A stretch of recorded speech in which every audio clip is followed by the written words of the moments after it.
Good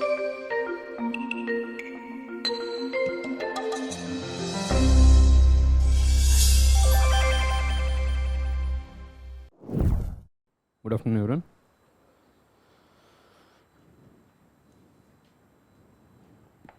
So, 2 classes today.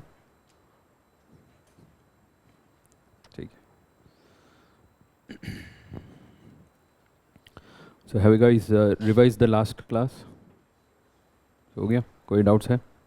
Any doubts related to what we have discussed till now? So all clear?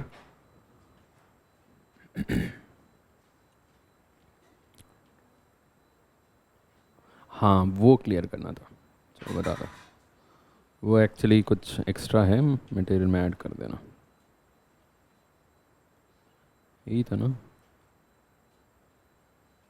Forest conservation rules. हाँ, तो उसमें basically there are 3 types.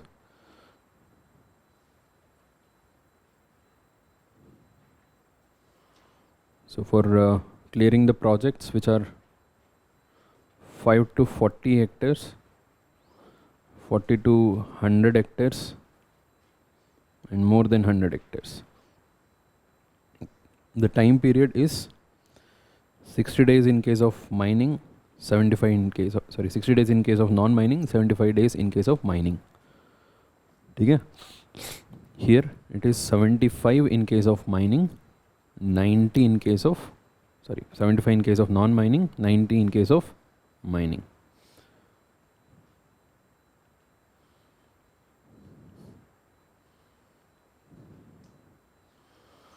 So here it is 120, 150. ठीक है? So वो part missing था, वो add कर देना. So less than 40 it is 60 and 75 days. More than 100, 120 and 150 days. In between it is 75 and 90 days. इतना डिटेल में नहीं आएगा, फिर भी रूल्स के ऊपर तो इतना डिटेल में क्वेश्चन नहीं आते हैं. रूल्स के ऊपर तो मेजरली कमिटी कौन सा है, कौन एस्टैब्लिश करेंगे, जो हमने ऑलरेडी डिस्कस कर लिया. ठीक है?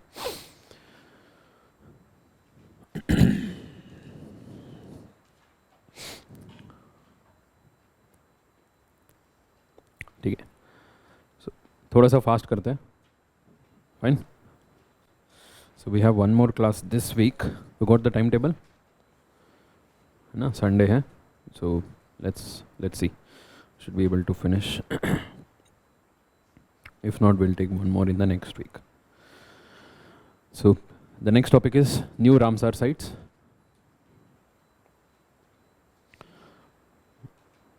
So if you are preparing for UPSC 2 years before, it would have been much easier. So that time there were only 27 Ramsar sites. Now in the last 1 year itself they have added 26 more. So total number right now is 75 Ramsar sites. ठीक है, so we'll come there. First, Ramsar Convention. It was a convention, one of the earliest convention agreed in the year 1971.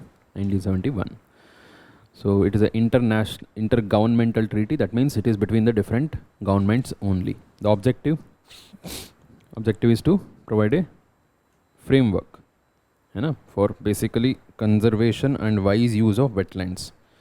So because wetlands are the major source of resources for human activities, for very different types of human activities, the resources are extracted from this, and a large number of livelihood is dependent upon the wetlands. So that's why wetlands, they are considered to be very important, very essential, both ecologically as well as economically important hai. So but their overall status is degrading because of the over extraction and various other reasons, है ना? We need to protect the wetlands both for the ecology, to maintain biodiversity and the ecological services, as well as to ensure that there is a sustainable delivery of resources as well as services to the economy. Okay, so that there is a livelihood maintenance. Okay, so large number of wetlands in India, they are under rice fields, paddy fields. Okay, the highest तो वही है India में. ठीक है. And in other than that, in various different regions, there the people are dependent upon the wetlands for fishing, for grazing, okay, for harvesting of some of the products from these wetlands, है ना. बहुत तरीके से they are dependent on this. So we need to maintain and use them sustainably. These are the two important objectives of Ramsar Convention. So one, conservation. Second, wise use. Wise use basically referring to sustainable use. To use them in a sustainable manner. Okay, so you can see it is defined as the maintenance of the ecological characters achieved through implementation of the ecosystem approach with the context of sustainable development. That is the meaning of wise use. Okay. So right now there are 172 parties, and of course India is also party to this Ramsar Convention. Okay. So, and one of the commitment given by the members, the parties who are signing this convention, is that they will declare at least few of the wetlands in their country as Ramsar sites. At least few of the wetlands in their country should be declared as Ramsar sites. Okay, there are basically 3 commitments are there. What are the three commitments? बता सकते हो? Material में नहीं दिया है. बताइए. Any member who is signing this, he is committing for 3 things. Conservation and sustainable use of wetland. Okay, वो तो first commitment है. Then conservation and sustainable use, wise use, वो सारा एक ही है, उसी में आ जाएगा. Second, they have to declare at least some of the sites as Ramsar sites, some of the wetlands as Ramsar sites. Okay, second commitment. And third, if there is any transboundary wetlands which is shared between 2 countries, they have to cooperate. Okay, cooperation in case of transboundary wetlands. Okay, these are the 3 commitments to Ramsar Convention. So so the overall commitment is they have to declare some of the wetlands at least. So, and those sites are called as Ramsar sites. Where is this Ramsar anyway? Iran. ठीक है. So Ramsar sites तो declare कर देंगे, but उसमें जो बहुत ज़्यादा खराब condition में है, which are under threat, which are under the risk of degradation in much more rapid manner, so उसके लिए एक और सब लिस्ट बना दिया, that is what is Montreal's record. Montreal's record. So out of 75 wetlands which are declared as Ramsar sites in India, 2 are under Montreal's record right now. What are they? Kevladev, that is Bharatpur, Rajasthan. Okay. Loktak Lake, which is also called as Kebul Lamju National Park, which is in Manipur. These 2 are there. There was third one, Chilika Lake, which was later removed because the overall the situation got better. Okay, this is basic about the Ramsar Convention. So other than this significance, इसके ऊपर last year भी question आया था, if you remember. Importance of this. So last year question आया था, they are called as the kidneys of the ecosystem, right? So why? Because they filters, है ना, because wherever there are wetlands, it will let the water to slow down and stop for a while, and during that process, whatever the sediments, whatever the pollutants and heavy metals particularly, they will sink and they will get settled down and the water flows. So it's a kind of natural filtration method, right? So that is why they are called as the kidneys of the ecosystem. So other than that, they are very important. Carbon sink, which stores huge quantity of carbon. They store much more higher proportion of carbon than the forests. Forest से बहुत ज़्यादा carbon को save करता है. And they also provide habitat to various different types of biodiversity.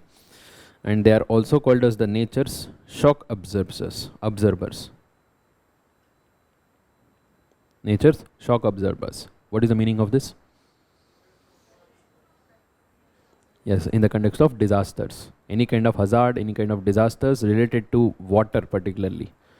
So they will reduce the impact of it. For example, floods. So it will reduce the amount of floods. Wherever there are good amount of wetlands, it will store the excess water and reduce the floods. At the same time, it will also prevent droughts, right? So coastal wetlands, it will reduce the coastal erosion. It will reduce the impact of cyclone. It will reduce the impact of tsunami. कि जहाँ पर अच्छा खासा water body है, right? So that is why they are called as the nature's shock observer. And they are also good for water storage, excess water storage, particularly in urban areas, Okay, to increases the water availability and they create livelihood. Okay, through various activities like food, fishing, etc. Right? So now coming to the news. So last 1 year में total they have declared 26 new Ramsar sites in India. So taking the number to 75. So in this 75 you have to remember these 26. There is no other way. Question तो आ सकता है इसके ऊपर. You have to remember this. Okay, we'll do this at the end. Okay, let's try to mark. एक ही जगह में mark कर लेते तो याद हो जाएगा. Last 26 you have to remember. So what exactly you have to remember? First thing you have to remember that this is a Ramsar site. Okay, so उस नाम को देख के आपको recognize करना ये रामसर site है. Okay, उसके ऊपर direct question आ सकते हैं. Second, you have to remember in which state it is located. State काफ़ी है, उससे और डिटेल में जाके याद रखने का ज़रूरी नहीं, कभी भी क्वेश्चन नहीं आए. Okay, state. And beyond that, certain important, not all the 26 it is possible. In 26 at least you have to do these two. First you have to recognize that it is Ramsar site. Second, it is in which state. Okay. Other than that, there are few important Ramsar sites which have some cultural significance, some significance in terms of the wildlife. Okay, very rare species are available. ऐसा कुछ significance होता है, तो वहाँ पर भी थोड़ा बहुत याद रखना पड़ेगा. Okay. So other than that, so we'll do that in the end. So right now there are total 75 Ramsar sites in India. So in this context there is also another news, Wuhan Declaration.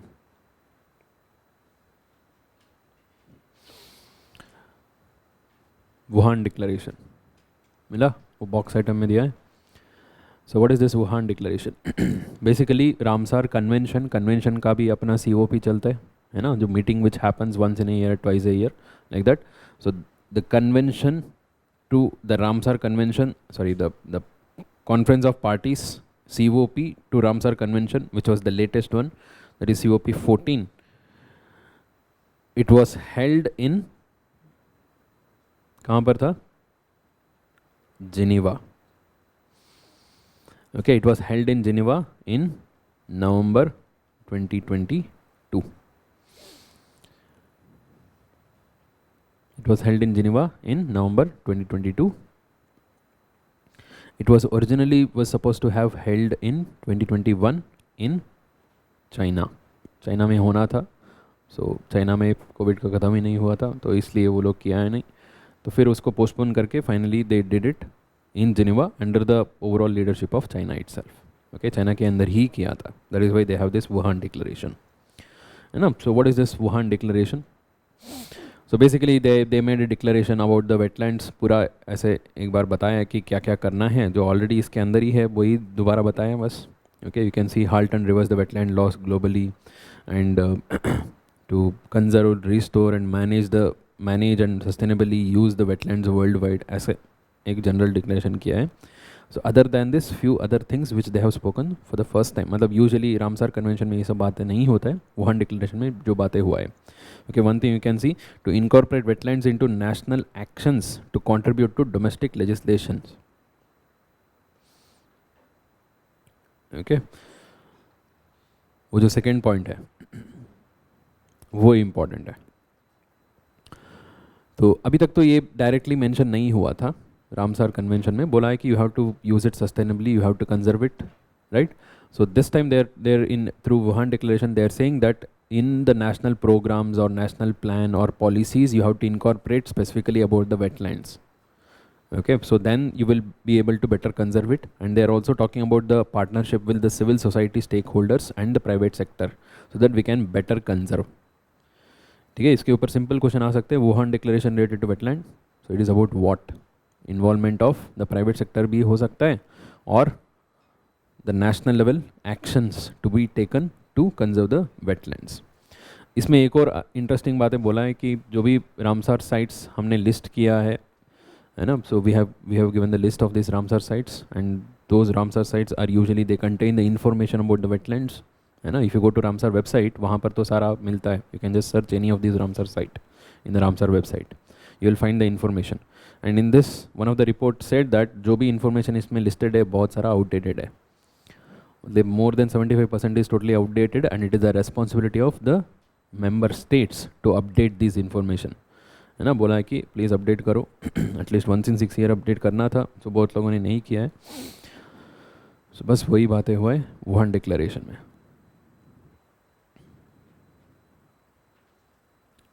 Is it clear? ठीक है, so in the end will do this last 26 Ramsar sites.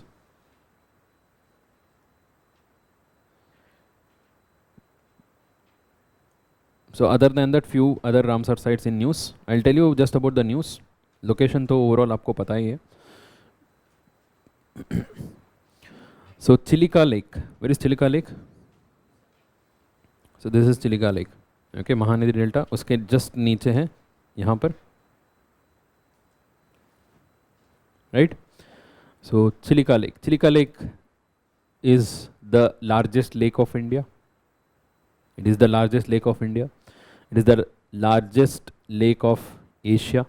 Okay, that is largest lagoon of Asia basically, and the second largest coastal lagoon in the world itself. That is Chilika Lake. Okay, and it's a brackish water lake. What is brackish water?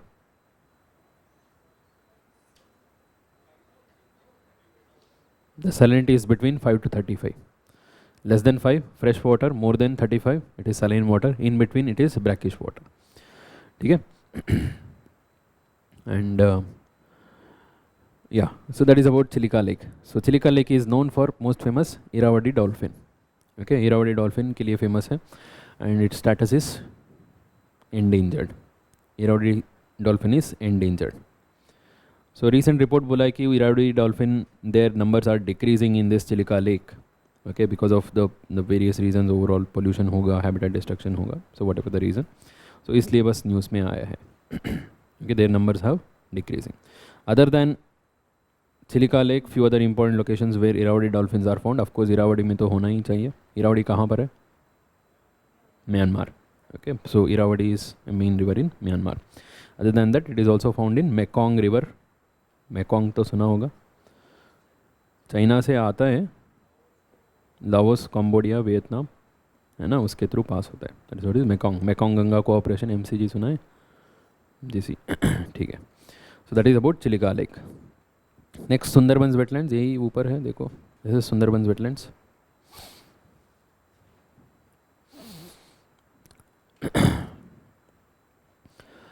So recently कुछ news में था. सो CAG report was criticizing some of the actions taken in Sundarbans wetlands. So one of the action is construction of a cyclone shelters without clearance of CRZ norms. CRZ क्या होता है? Coastal Regulation Zones. Okay, so there is coastal regulation zones. This is a rule by the central government. Okay, these are basically rules. Okay, जैसे waste management rules है, wetland management rules है, ऐसे coastal regulation zone का भी rules है. These rules are brought by the central government under the powers of Environmental Protection Act. उसके through लेके आए हैं. So as per these rules, coastal regions are usually divided into 4 zones. 4 zones subcategorized, सारा मिला के total 7 zones हो जाते हैं. ठीक है. And there are restrictions of certain activities, and if you want to go beyond that, you want to take the permission, okay, so of the authorities which are established under this coastal regulation zone.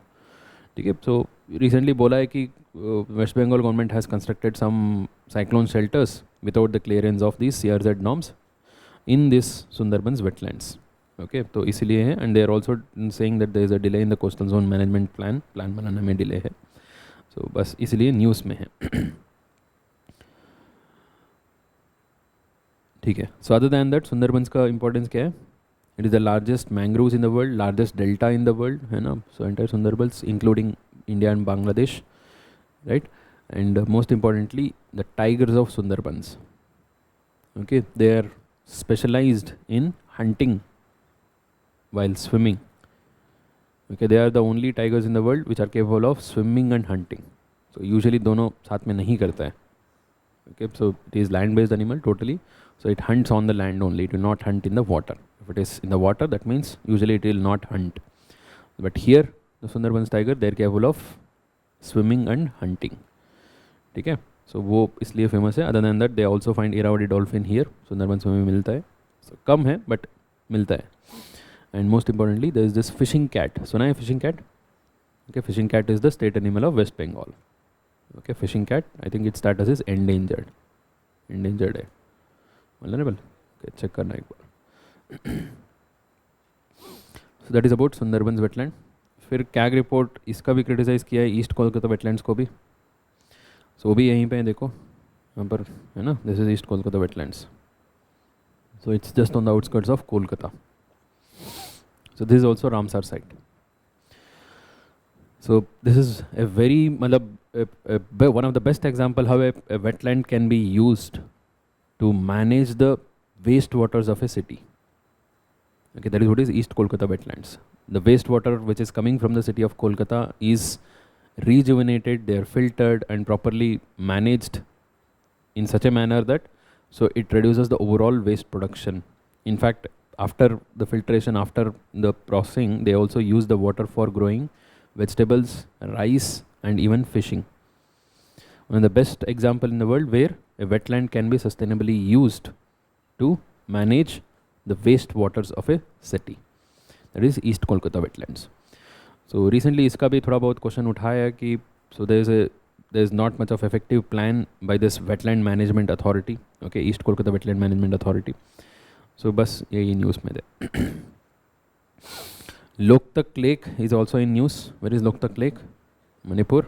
Okay, this is the only floating national park in the world, not only India, in the world. Okay, the floating national park. So because it is not just a lake, it is not just a lake where there is water. So on this lake there are floating biomass which behaves like small islands. So island jaise rehta hai, they are all floating. It is not the solid mud or something, it is just the biomass. Okay, it's a special type of biomass which is there only found in that region, in that lake alone. So and that has resulted in a very specific type of ecosystem in that entire lake, and that is what is also called as the Cable Namjo National Park. ठीक है, तो यहाँ पर मिलता है Sangai deer which is also called as dancing deer, है ना, whose status is endangered, and it is found only here in this lake. बस यहीं पे ही मिलता है. तो रिसेंटली कुछ फोटो एग्जीबिशन ऐसा कुछ हुआ था इसलिए न्यूज़ में है, वो that is not important. And other than this is the largest fresh water lake of the entire north east. ठीक है, and that floating biomass they are called as phumdis.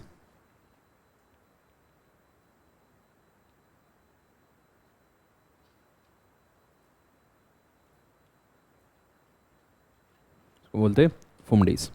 Other than Sangai deer you will also find hawk deer and otters. ठीक है, so but this even this Loktak Lake is also under Montreal's record. Why? The overall density of these fumdies are decreasing. Overall nature is decreasing. That's because of construction of a hydropower project nearby. Okay, there is a hydropower project, there is a dam constructed nearby using the same waters which stores the water for a longer period of time and which keeps the water level higher throughout the year. इसी के वजह से इसका overall जो quality है कम होते जा रहे है ना. सो वाई क्यों हो रहे?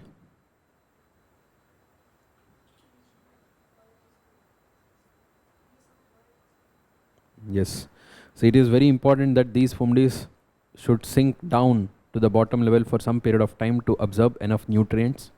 That usually happens during the dry season. Dry season में जब पानी का level कम होता है ना, वो नीचे आके it will absorb the nutrients and that makes it stronger. Natural cycle was such that it usually rises and falls, the water level rises and falls. When water level goes down, it will be able to absorb better nutrients. Now because of the construction of this hydropower project, so they are always in the high water level and their overall they are not getting rejuvenated and the overall their strength is decreasing.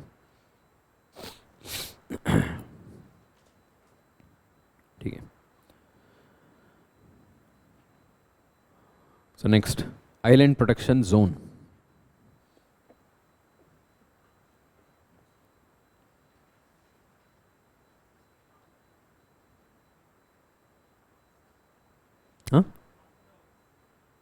And में मार करते हैं. Okay, सो जो नया Ramsar side से उसको and में मार करते हैं. So have you guys brought atlas? कुछ atlas लेके आए हो? ठीक है, नेक्स्ट क्लास में लेके आ जाना. आज के लिए तो एक सिंपल इंडिया मैप काफ़ी है. सो ब्रेक में एक इंडिया मैप ड्रॉ कर लेना, फिर मार कर लेते हैं इनमें. So island protection zone. So the way we have coastal regulation zone, okay, CRZ बोलते हैं ना. In the same way there is also another rules for islands. Okay, so they are called as ICRZ rules.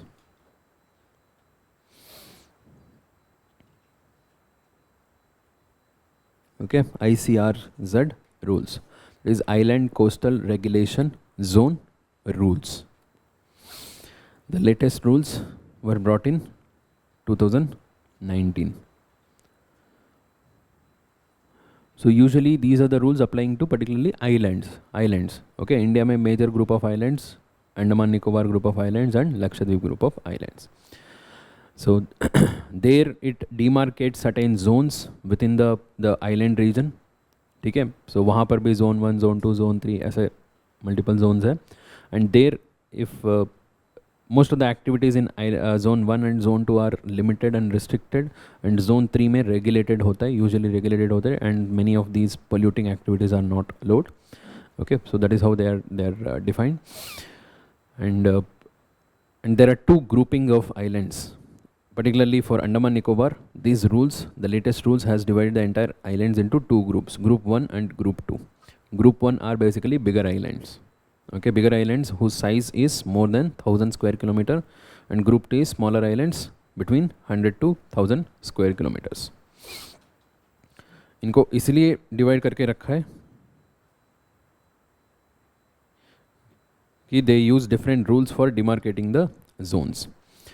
So normal जो zones demarcate होता है ना, so that is from HTL, high tide line. Okay, if this is LTL, this is HTL. From usually HTL they demarcate the zones, and these zones are usually in these islands they are taken up to 200 meters. Okay, up to 200 meters they demarcate in case of group 1, and up to 100 meters in case of group 2. Okay, जो major area जहाँ पर सबसे ज़्यादा strict होता है ना, that is usually from HTL to 200 meters in group 1, and from HTL to 100 meters in case of group 2 type of islands. So because islands also they have their own requirement, you know, so in terms of economic activity, in terms of the various infrastructure requirement, so we cannot apply the same rules as it is applied in larger islands as with the other coastal areas. तो इसमें थोड़ा बहुत ऐसे strict rules बना के रखा था. तो अंडमान निकोबार islands में, so they wanted to start a gas power plant, है ना, power plant to generate electricity. So there was some opposition regarding that. Okay, the government wanted to establish these gas powered plants within these coastal regulation zones of islands, and that was opposed by the environmental groups, and finally the government brought amendment in the rules itself, and they allowed the establishment of gas power plants in this. So by bringing an amendment, that is what is the basic news. Okay, you can see it approved the changes under the island protection zone and island coastal regulation zone for setting up gas power plants in Andaman and Nicobar Islands. Okay, so to manage all these zones there is a authority. What is the name of authority? National Coastal Zone Management Authority. In fact, this authority had already recommended, okay, last year recommend तो कर दिए थे, आप setup कर दो, कोई बात नहीं ऐसे बोल के. तो फिर just to bring more clarity, they had to amend the rules itself, and they allowed the establishment of gas powered plants here, so that there is a better power supply in this island group of Andaman and Nicobar. So blue flag certification, ये तो हर साल आता है question, मतलब topic. Question तो आए नहीं अभी तक. So last year also we studied about this, if you remember. So because last year 2 beaches were added to this. Okay, before last year there were total of 8 beaches. Okay, first they started with 8 beaches. 8 beaches का एक ही बार certification दे दिया. So last year +2 and this year +2. So total 12 beaches in India are certified with blue flag certification. What is this blue flag certification? It is a certification given by FEE, Foundation for Environmental Education. It is a NGO. Foundation for Environmental Education, NGO. कहाँ का NGO? Denmark based NGO. So but even though it is a Denmark based NGO, बहुत सारे लोग इसमें involved है. Many of these UNEP, IUCN, okay, these experts are involved in this certification. That is why it is important. Okay, this the name is important, you don't have to go in detail. So who gives this certification? Foundation for Environmental Education. So it certifies the beaches along the coastal region which are managed very well, which are managed through ecological principles with very low pollution levels, है ना. So वैसे वाला जो clean beaches को recognize करते हैं and उसको एक certification देते हैं, that is what is called as blue flag certification. Blue flag certification. So as I told you, there were total of 8 beaches. Okay, पहले इस 8 को याद रखते हैं, ये तो याद रखना ही है, we have to remember this. Okay, let's start from Gujarat and go till Odisha in this direction. ठीक है. The first one, Gujarat. Shivrajpur बीच कहाँ पर है? कच्छ में दिया है, एक्चुअली द्वारका में. यहाँ पर होना चाहिए, द्वारका में. ठीक है, इट्स इन द्वारका. ठीक है, it is Shivrajpur beach number 1. So Diu में एक है Ghogla beach.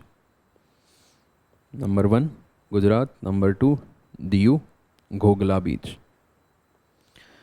Number 3, number 4 is in Karnataka, Padubidri and Kasarkod beach. Okay, 2 है कर्नाटका में, Padubidri and Kasarkod. So number 5 is Kappad beach, Kerala.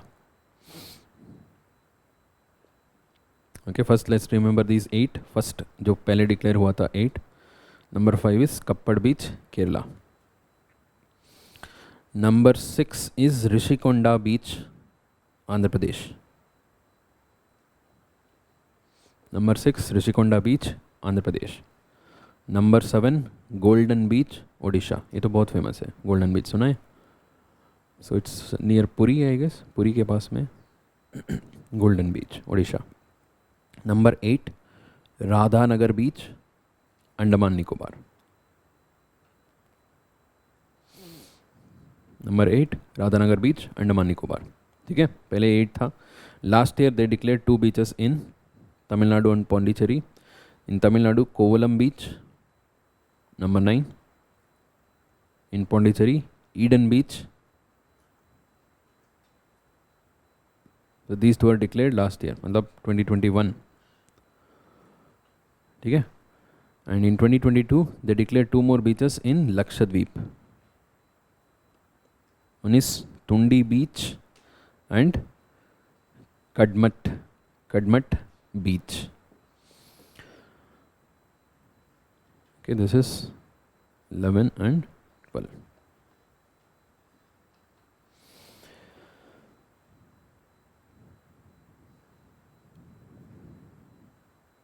So total 12 beaches, 7 on the west coast, 5 on the east coast. मतलब west coast मतलब including Lakshadweep, east coast including Andaman Nicobar. ठीक है. So which state along these coastal regions are not having this blue flag certification? Maharashtra, Goa, coast, Maharashtra, Goa and West Bengal. है ना। तो बाकी सारा states में एक तो है ही, कर्नाटका में 2 है, right. And Lakshadweep also has 2। Gujarat नहीं, वो DU है ना। ठीक है, सो इतना काफ़ी है। Blue flag beaches. So in this context, there is a convention, Abidjan Convention. Where is Abidjan? Côte d'Ivoire. So what is it related? किसके related है, बस वो याद रखो, और डिटेल में जाने का ज़रूरी नहीं है. So it is related to marine and coastal environment of Atlantic coast of West and Central and South African region. So basically west central and south Africa, मतलब अफ्रीका का जो पूरा का वेस्टर्न कोस्ट में आ जाता है ना, उस रीजन में जो marine and coastal environment related एक कन्वेंशन बनाए हैं बस. ठीक है, रिसेंटली कुछ कन्वेंशन मतलब जो उसका COP हुआ था, not very important because not this is not related to India. बस नाम याद रखो, this is related to the marine and coastal environment. The great barrier reef. So we all know about Great Barrier Reef. First of all, we all know about corals. Coral reefs क्या होते हैं? Corals are different, coral reefs are different. Coral reefs are the large colonies of corals built by the coral polyps which live in symbiotic relationship with zooxanthellae. Zooxanthellae algae. है ना? Coral polyp provides the habitat, zooxanthellae provides the food.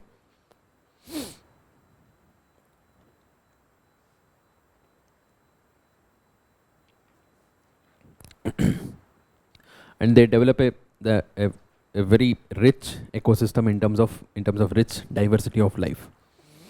They account for nearly just 1% of the surface of the earth, but still host 25% of life. Okay, so that is what is overall coral reef. You would have studied about this. So the corals undergo bleaching whenever the coral polyps are stressed, because the corals live in a very specific conditions बताइए. Warm waters, usually above 20 degrees Celsius. ठीक है. So, shallow waters, because the sunlight, they require sunlight, right? So shallow waters usually up to the depth of 200 to 250 feet. ठीक है. And then it should not be sediments free होना चाहिए. ठीक है. So that's why they are not found along the deltas में नहीं मिलते हैं. Then saline होना चाहिए, it should be saline water. That's why they are also again not found along the deltas, because it becomes too fresh. Salinity should not be too less, nor it should not be too more. बहुत ज़्यादा भी नहीं होना चाहिए. Okay, so all these conditions are available only between 30 degree north and 30 degree south of equator. ठीक है. And they are not available usually along the western coast of the continents in the tropical regions, because that is where you find cold ocean currents, right? So milega, but they are not very good, not very strong over there. ठीक है. So when these conditions are disturbed due to anthropological or natural causes क्या हो सकता है? Natural. El Nino, right? El Nino. So El Nino is one of the largest cause of coral bleaching. But El Nino is not the thing to be blamed. Already they are on the verge of bleaching because of the stress induced by the human activities. It is the El Nino which triggers it. उसको push करता है. So usually the large scale mass bleaching happens during El Nino. El Nino time में ही large scale mass bleaching होता है. So that expulsion of the zooxanthellae is what is called as bleaching, because it is the color is brought by the zooxanthellae. Once the zooxanthellae leaves, the corals which is actually originally colorless, वो colorless हो दिखता है. ठीक है. And when they leave, the food production stops, and all the other organisms which are living in this entire region, that leaves, and the coral polyps gradually starts to die, leaving behind only the shells secreted, which is usually white in color. That is why it is coral bleaching.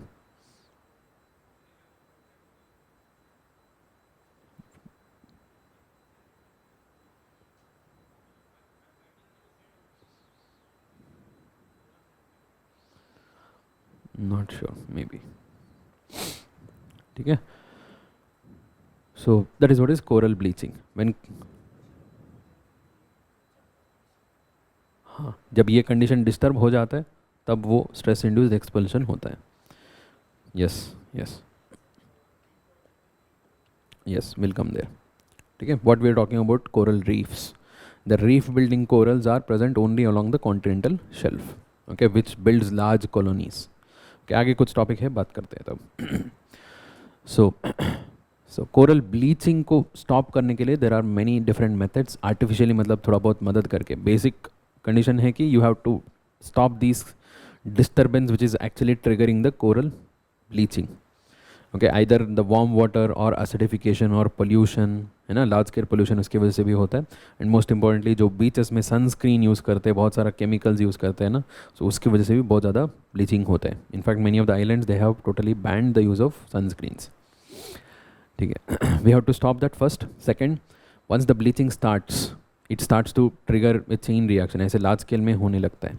So if we can stop the bleaching for some duration at least, then the normalcy may come back. Okay, there are chances that it will come back, and during that there are some human intervention is required. So India mein one of the method which is used, so one of the method which was used to restore the corals, जो last year question में आया था, कौन सा था? Bio-rock technology. Okay, bio-rock technology. उसमें क्या करते हैं? They create metallic structures.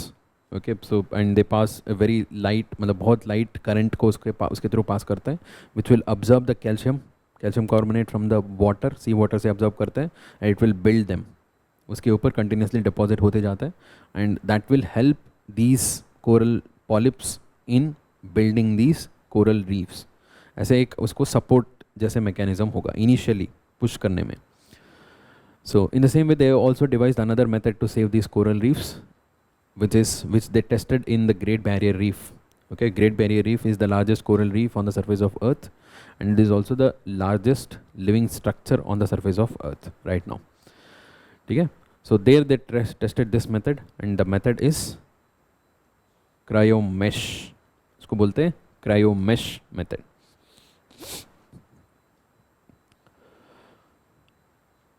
सो उसके बारे में एग्जैक्ट स्पेसिफिक डिटेल्स तो अभी तक बहुत क्लियरली नहीं दिया है, but what we know about this method, what they actually try to do is they preserve this coral larva. Okay, coral larvae होता है ना, which is undergoing the bleaching, they are dying, उसको preserve करते हैं at very cold temperature. Okay, that is around -196 degrees में उसको preserve करते हैं. They will hold it for some time and they will reintroduce after the conditions are removed. मतलब जो disturbance हो गया ना, उसको हटा के दोबारा री इंट्रोड्यूस करेंगे, then it will start to build the coral reef naturally. So that is the overall coral mesh method which they tried in great barrier reef.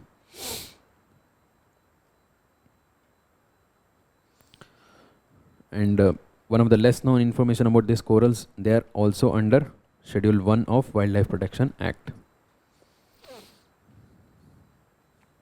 So India में कोरल रीफ्स कहाँ पर मिलता है? There are 4 major locations: Andaman Nicobar, Lakshadweep, gulf of Mannar, gulf of Kutch. ठीक है. Other than this few more patches: Maharashtra, Ratnagiri, Goa में patches मिलता है, और Karnataka. Okay, and along the Maharashtra coast there is another place, Malvan. Okay, so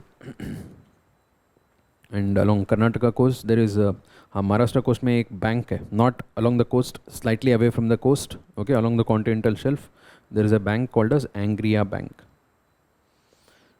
Bank. There also there are corals, and along the coast of Karnataka there is an island called as Netrani Island. Okay, it's basically abandoned naval base near to Udupi.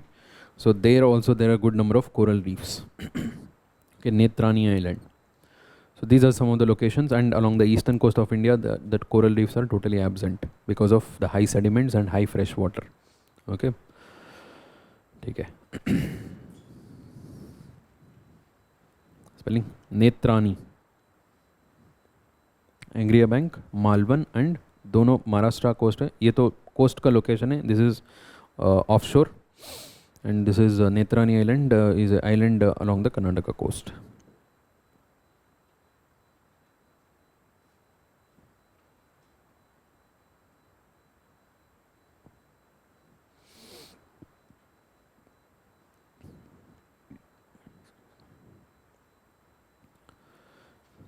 So some other related news.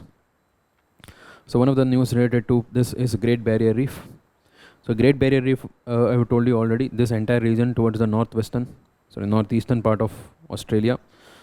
Okay, so there is a huge reef of corals, right? And a recent report by IUCN and UNESCO. Recent report by IUCN and UNESCO has said that the Great Barrier Reef is degrading.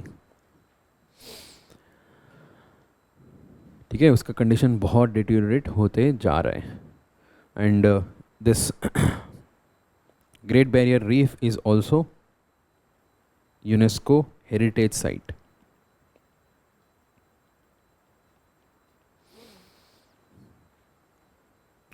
ठीक है, it's also a UNESCO heritage site. So UNESCO heritage site तो पता है.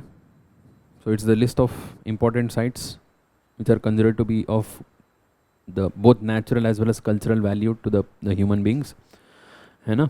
So ऐसे वाले sites which are degrading, UNESCO एक और अलग सा list maintain करता है. Normal UNESCO sites का list तो है ही. Other than that, there is also another list of sites which are UNESCO sites which are degrading. Okay, that is what is called as the UNESCO list of World Heritage in Danger. Okay, so it is the list of world heritage in danger. ऐसे एक और list भी maintain करते हैं, मतलब जो main list है उनमें से जो डिग्रेड हो रहे हैं उसको एक और सब लिस्ट बना देंगे. So the recent report is saying that great barrier reef should be included in that list. UNESCO heritage list में तो है ही ऑलरेडी, तो डेंजर लिस्ट में भी इंक्लूड करना है ऐसे बोल के रिकमेंडेशन दिया है. So because they are degrading because of large scale bleaching. अगर डेंजर लिस्ट में इंक्लूड हो गया तो क्या होगा? There will be better assistance and there is a separate fund called as world heritage fund. In that direct assistance will be given and there will also be much more better support at the international level. So include नहीं हुआ है, just recommendation आया है. सो are there any such sites in India which are included in the danger list? No. Okay, ऐसे India में तो कोई नहीं है. So other than India there are few other locations in the world. For example Bamiyan Buddha, कहाँ पर है Bamiyan? Afghanistan. Okay, so that was also included here. And Jerusalem, Israel, Jerusalem है ना, दैट इज आल्सो देयर. ठीक है. सो एक और news item related to corals.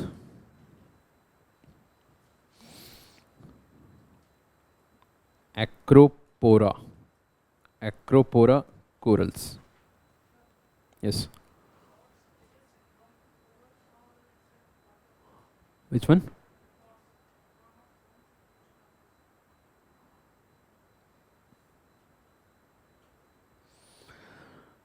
So it's a starfish.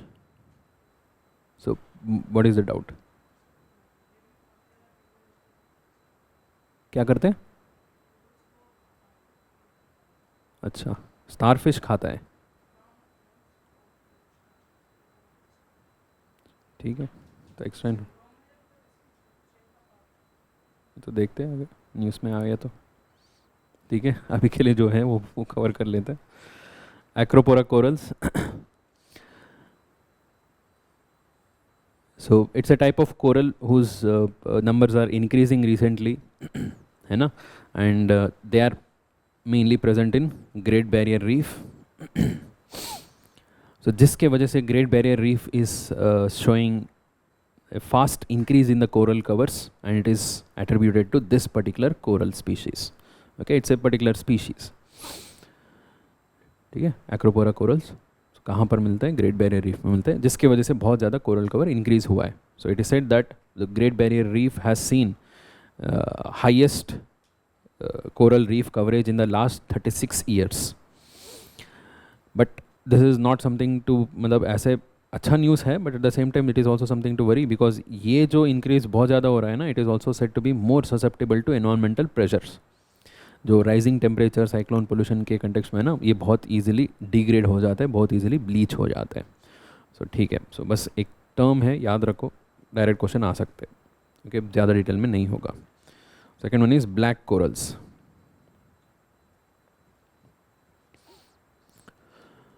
So black corals are what we call it as the deep sea corals. They are technically not black. Okay, so since they are found in the deep sea, so they are called as the black corals, क्योंकि जहाँ पर light नहीं रहता है. And unlike the corals which are found on the continental shelf, these are not reef building corals. Reef building corals जो होता है, they live in large colonies and they live in symbiotic relationship with algae. Algae के साथ में symbiotic relationship में रहता है, and that is why they are able to build the large colonies. These are the deep sea, मतलब बहुत नीचे रहते हैं. They don't have any kind of symbiotic relationship and they are depend upon the whatever the nutrients which are available at the bottom, है ना. And they feed on the tiny zooplanktons. Filter feeders क्या होता है? There are also filter feeders. Filter feeders क्या होता है?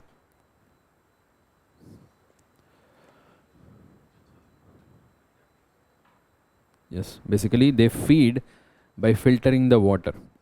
Most of the corals are filter feeders only. Okay, क्योंकि what is their food?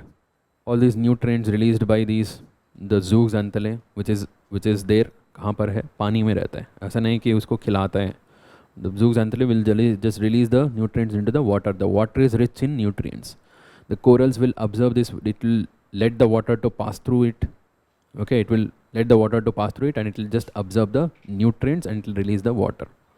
It will just continuously filter the water and it will just absorb the nutrients. That is what is filter feeders. There are many such species which are filter feeders.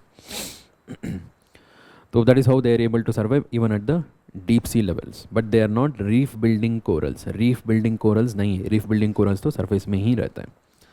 So other than that, there are few zooxanthellae. Zooxanthellae to pata hai na? So zooxanthellate corals means those which are not living in a symbiotic relationship. Recently some more species were discovered. Okay, there were few species, newly discovered species. They are near to Andaman Nicobar. तो यहाँ पर बस कोशिश करो इसको identify करने के लिए. You don't have to mug up these terms, but if you see these terms anywhere, you should be able to at least see these are corals. zooxanthellae corals है. Okay, that is basically जो नीचे रहते हैं. Okay, so let's try to read this first. Truncate of labellum crassum and incrustatum aculeatum irregulare and हाँ यही है. क्रासम तो था, ठीक है. तो अभी एक बार सुन लिया तो याद हो जाएगा अगर क्वेश्चन आ गया तो. सो यू नो यूपीएससी में ऐसे ही रैंडमली कुछ टर्म्स को उठा के क्वेश्चन आ रहे हैं. So that's it. So other biodiversity related initiatives briefly बताते जाऊंगा. So listen to it once. जो इन सेम जो डीप कोरल्स, जो ब्लैक कोरल बात किया था ना, that is cold water coral only, because usually at the deeper level the water is cold. They are called as cold water corals. Okay. So one of the news is related to Animal Welfare Board of India.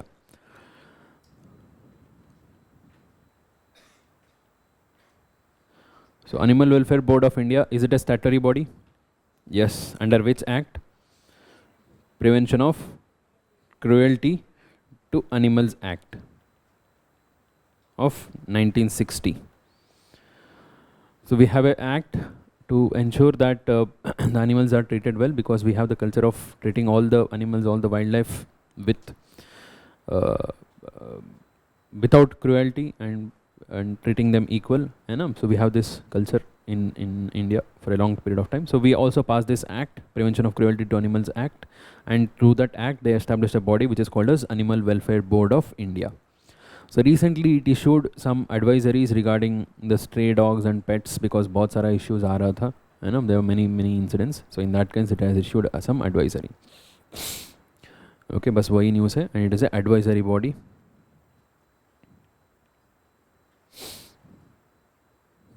to both central and state government. Second, Champions of the Earth Award. Champions of the Earth Award सुना है? Yes, it is given by whom? UNEP. UNEP का most famous है. It is considered to be the highest honor in the context of environmental conservation. It is considered to be the highest honor. UN से मिलता है, right? So this year, an Indian wildlife biologist, Dr. Purnima Devi Burman, was given this award. Okay, नाम याद होगा, Dr. Purnima Devi Burman. So she has got this award. What is the award? Champions of the Earth Award. And her contribution was the establishment of Hargila Army. Hargila Army. It is an all-female grassroots conservation movement to protect greater adjutant stork. सुना है greater adjutant stork?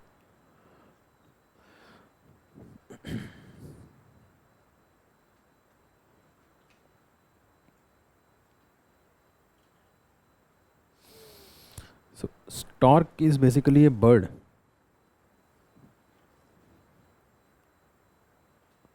So greater adjutant stork is critically endangered.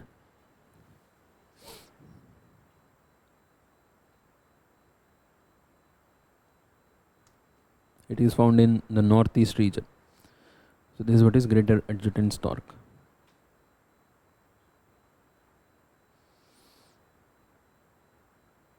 Okay, most commonly what you might have seen is painted stork. Okay, बहुत जगह में मिलता है painted stork. This is painted stork. ठीक है, but greater adjutant stork is very rare. It is found in the northeastern parts of India. दोनों ऐसे same ही दिख रहा है? No, not painted stork. Painted stork is not critically endangered. Okay, it's only greater adjutant stork. Painted stork तो बहुत common है. So painted stork should be either near threatened or vulnerable. It is endangered. Okay, so endangered. इसका status थोड़ा सा change होते रहता है. So latest वाला check करना एक बार. Greater adjutant stork. So ठीक है. So to conserve them, there is a separate movement, and that was led by this person, Dr. Purnima Devi Burman, and for her contribution she was given this award. ठीक है, ये तो हर साल मिलता है. It's an annual award. ठीक है. Another term, Oran land. Oran land. So Oran land is usually it is a term used to describe this degraded land around Jaisalmer. Okay, Jaisalmer के around जो degraded land है, waste land है, उसको use करते हैं. But actually it is not completely degraded. It is rich in biodiversity, and there usually there will be a water body, and it includes some of the wildlife, including the Great Indian Bustard, desert cat, etc. So because of that, they are saying that इसको community conserved sacred space, जो हमारा sacred groves जैसे होता है ना, ऐसे ही sacred space बोल के एक declare करने के लिए एक demand है. So that is what is Oran land. Oran lands are usually they have the current status of wasteland in Rajasthan, that is near to Jaisalmer.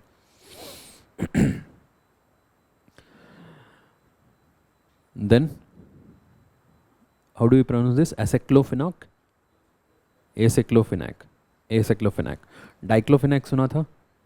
है ना? Diclofenac was basically responsible for the large scale vultures. है ना? Vulture जो disappear होने का main कारण था Diclofenac. It is basically a painkiller.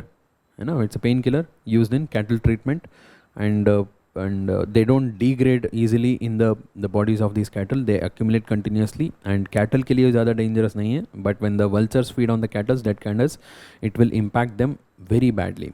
है ना? बहुत badly impact होता है. So that's why Diclofenac is considered to be so it is very lethal for vultures. Diclofenac को ban कर दिया था only in cattle treatment. Okay, so it was banned in India for cattle treatment. However, diclofenac is used in various different composition and various different forms for human medicine human treatment में use करते हैं. So that is how the these cattle, जो भी farmers है जो cattle रखते हैं, so they use to take this in the name of human medication and they use to use it for cattle treatment. ठीक है. So aceclofenac is also a veterinary painkiller which is said to metabolize into diclofenac in the water buffaloes and cows. है ना. तो बोला है कि ये gradually metabolise होकर डाइक्लोफिनाक हो जाते हैं, तो इसलिए इसको भी हटा दो, बैन कर दो, ऐसे बोल के डिमांड आया है. That is why it is in news. Sponge bleaching. पहले स्पॉन्ज एनिमल्स क्या होता है?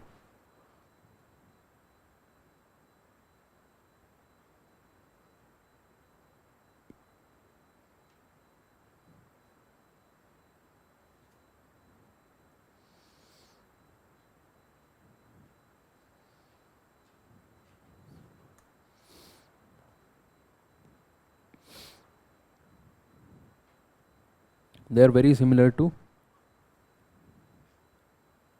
corals. Okay, they are very similar to corals.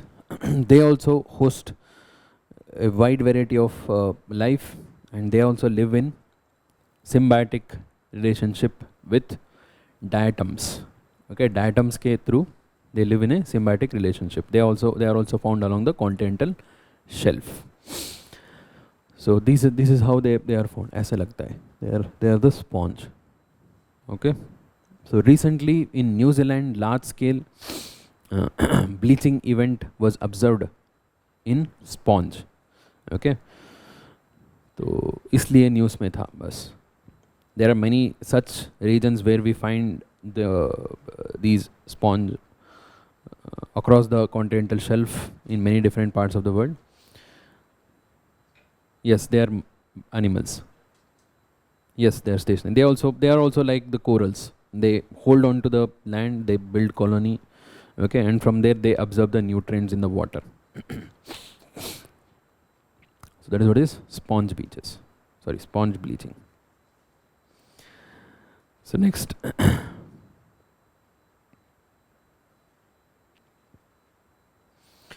So important reports in news.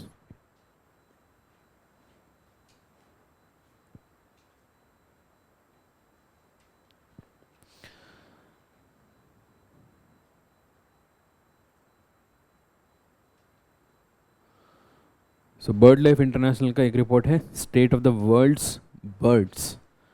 So it's a report released by bird life International. Bird life International. What is this bird life International? It's a NGO, international NGO. So this is the official body at the international level which will maintain the list of birds and declare their status. IUCN का जो red list होता है ना, उसका birds related जो भी status है वो बर्ड लाइफ इंटरनेशनल ही मेंटेन करता है, उसी का ही कंट्रीब्यूशन से होता है. हाँ हाँ, it's a implementation partner of Ramsar. Implementation partner है. So there are 6 implementation partners for Ramsar. So one of them is bird life international. ऐसे वेटलैंड इंटरनेशनल भी है. Okay, so like that.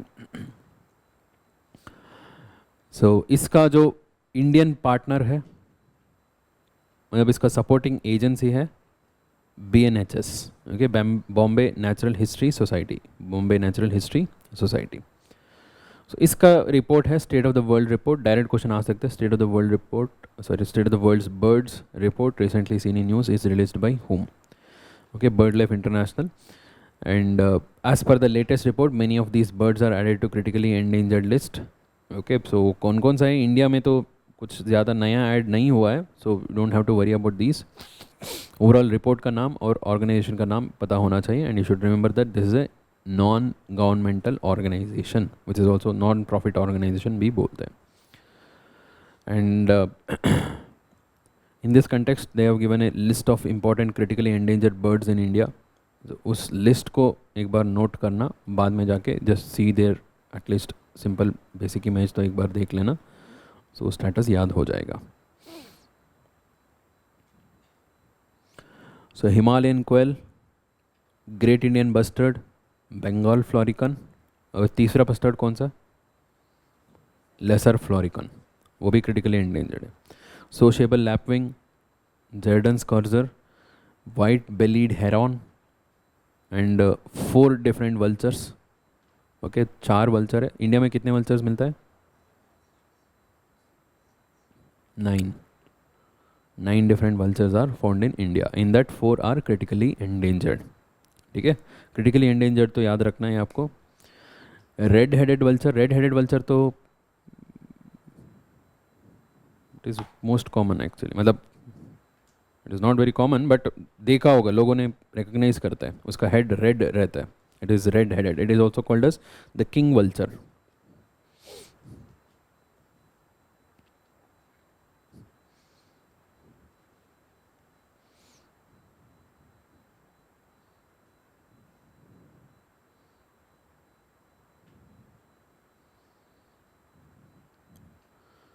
This is what is red-headed vulture.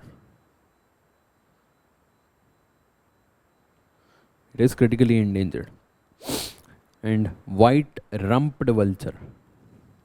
White rump refers to the white back. उसके ऊपर ऐसा एक white color coat जैसे रहता है neck के पास में. This is what is white-rumped vulture. देखो, ठीक है. And Indian vulture.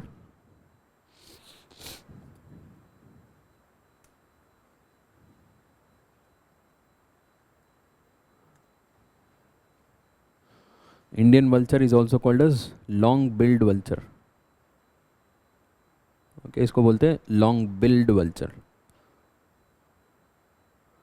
And then slender-billed vulture. This is what is slender-billed vulture.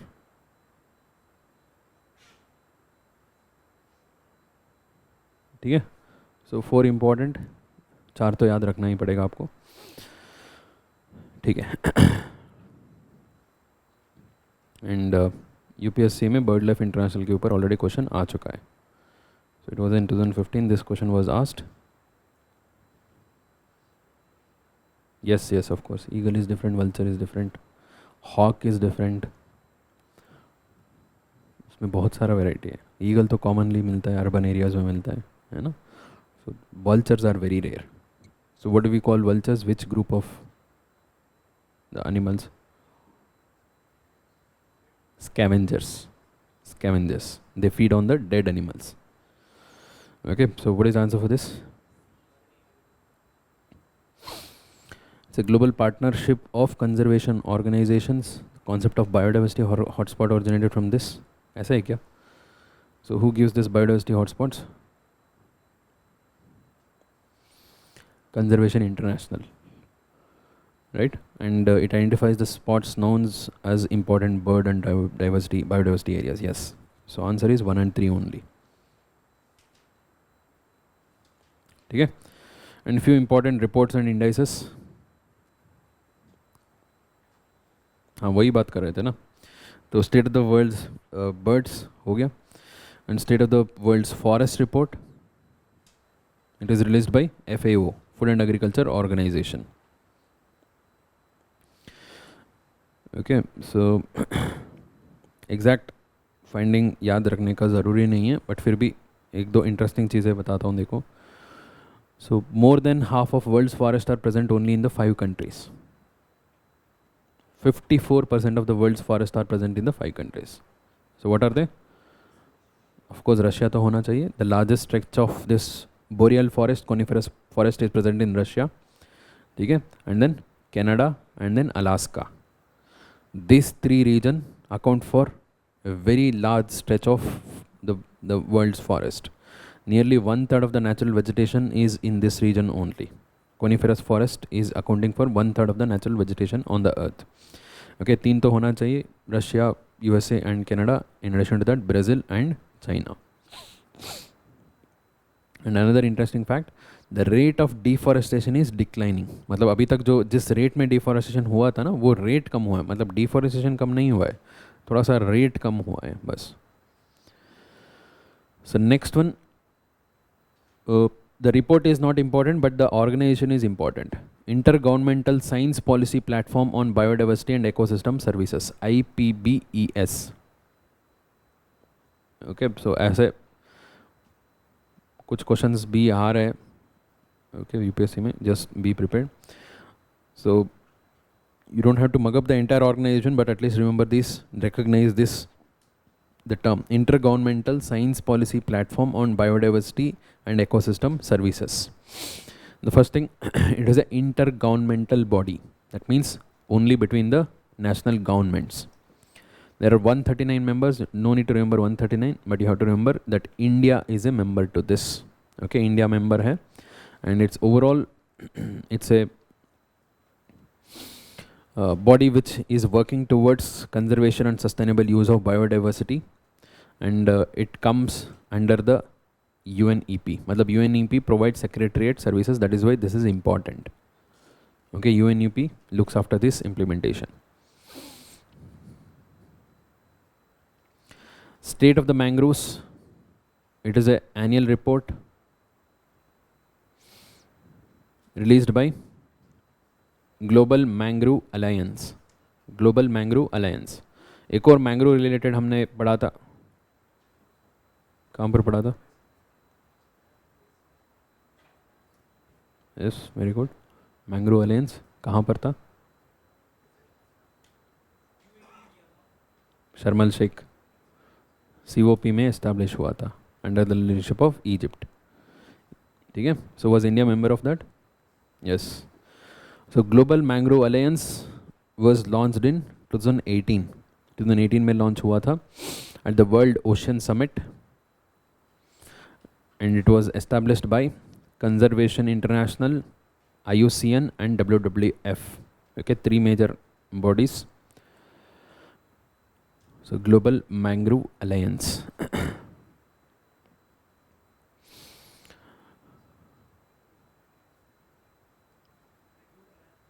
Yes, mangrove alliance for climate, वो तो COP 27 में इस्टेब्लिश हुआ था. सो ये तो बहुत पहले से इस्टेब्लिश हुआ है, 2018 में इस्टेब्लिश हुआ है. So it's a much bigger organisation established by this IUCN, CI and WWF. So major objective to halt the mangrove loss, implementing the science-based restoration and building more awareness. It also runs various initiatives, mangroves for the future, one example. ठीक है, mangrove for the future बोल के एक initiative को run करते हैं, and it is also being implemented in India. India में भी ये प्रोग्राम इम्प्लीमेंटेशन में है. That is why it is important. So mangrove for the future is a programme implemented by whom? Global Mangrove Alliance. Global Mangrove Alliance. So it covers India as well as Bangladesh because that is the largest stretch of mangrove in the world. ठीक है. Living planet report तो सुना, ये बहुत famous है. Living planet report and living planet index.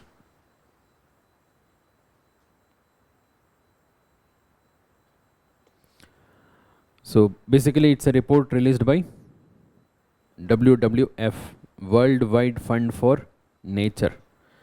इसका दूसरा नाम भी है World Wildlife Fund. Okay, same organisation है. सो आई थिंक USA में वर्ल्ड वाइल्ड लाइफ फंड बोलते हैं, सो बाकी जगह में World Wide Fund for Nature बोलते हैं.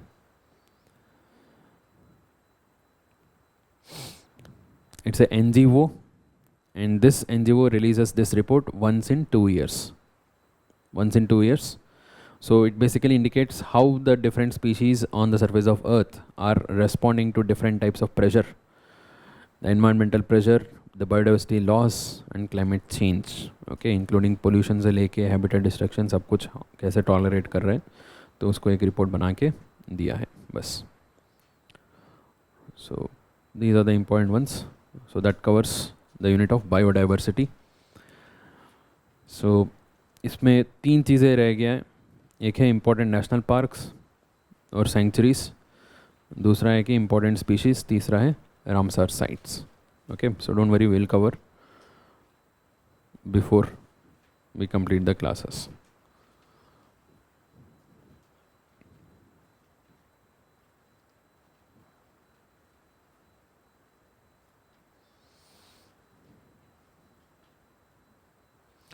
So let's start with the second unit, pollution.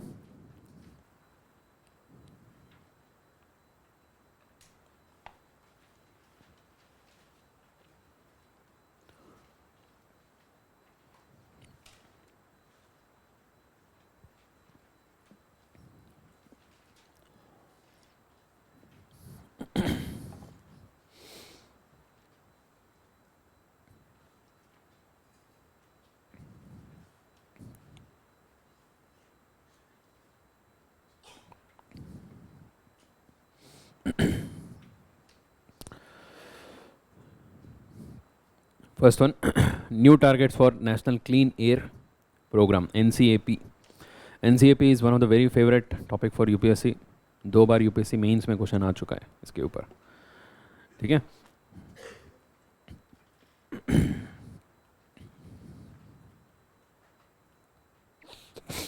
So what is this NCAP, National Clean Air Program?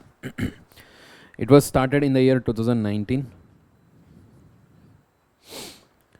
to improve the air quality and to reduce the air pollution in India. Okay, overall objective है prevention, control and abatement of air pollution in India. ठीक है, ऐसे तो बहुत broad हो गया. It also fixed specific targets. It had fixed the earlier target of reduction of 20 to 30% of particulate matter. कौन सा particulate matter? PM10 and PM2.5. इसी को ही क्यों टारगेट किया? सो one of the most important है, मतलब among all the air pollutant सबसे ज़्यादा इंपॉर्टेंट है. And it is also an indicator of other pollutants. अगर इसको कम किया तो बहुत सारा भी दूसरा भी कम हो जाएगा, ठीक है. सो इसमें दोनों में कौन सा सबसे खतरनाक है? 2.5. Okay, very minute and reaches the inner most part, है ना, बहुत अंदर तक जा सकता है लंग्स के अंदर. So the overall target is to reduce the PM10 and PM2.5 by 20 to 30% by which year? 2024. Okay, so percentage जब भी हम रखते हैं एक बेस ईयर रखना चाहिए. Base year is 2017 levels, right. 2017 levels के हिसाब से बेस ईयर. हाँ, बेस ईयर से याद आया. सो one of you was asking. Yes yes yes yes, IPCC का बेस है वो बहुत इंपॉर्टेंट नहीं है. पेरिस एग्रीमेंट में कोई बेस ईयर नहीं रखा है. We have kept the target of only the temperature का ही टारगेट रखा है. IPCC में जो रिपोर्ट आया है, the latest AR6 IPCC report के हिसाब से बोला है कि you have to reduce much more level, और कम करना है. So that was based on 2010 levels. 2010 levels actually इतना इंपॉर्टेंट नहीं है, ठीक है. फिर भी जो रिकमेंडेशन दिया है ना, 2030 तक कितना कम करना है, अराउंड 25-26 था फॉर 2 डिग्री सेल्सियस, अराउंड 45% था, है ना. सो वो था ना, वो एज पर 2010 लेवल्स, ठीक है, ठीक है. सो इसमें जो बेस ये रखा है 2017 वो क्योटो, हाँ क्योटो में था. मतलब 2.5 टेम्परेचर तो प्री इंडस्ट्रियल लेवल के हिसाब से, वो टेम्परेचर का है base year. Pre industrial level before the industrial revolution. अभी तक वही जो हुआ है 1.09 degree Celsius, that is also based on pre industrial levels only, ठीक है. सो कहाँ पर करने हैं? ऑल ओवर इंडिया तो नहीं कर सकते. इन 132 cities. They selected 132 cities because cities are the major regions where this air pollution is most important issue. सबसे ज़्यादा issue तो वहीं पे था. तो इसलिए it selected 132 cities. How did they select 132 cities?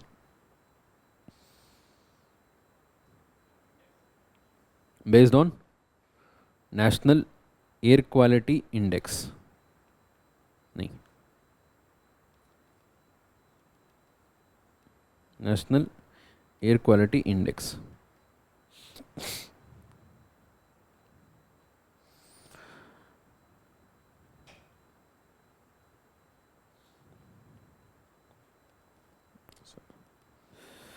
Index अलग है. इंडेक्स में ना, इंडेक्स में क्या करते हैं हम, वो कलर कोडेड आउटपुट देते हैं.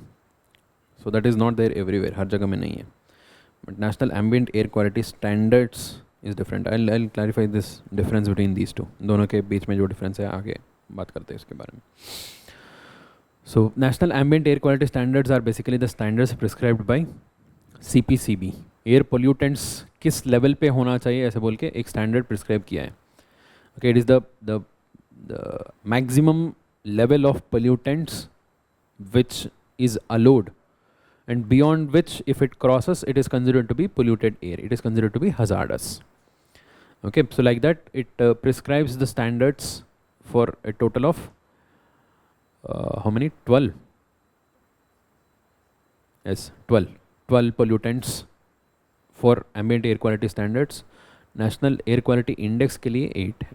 okay, index के लिए 8 है and ambient air quality standards के लिए 12 है. So based on these standards, it will continuously monitor the pollutant levels throughout India in major cities, okay, through CPCB.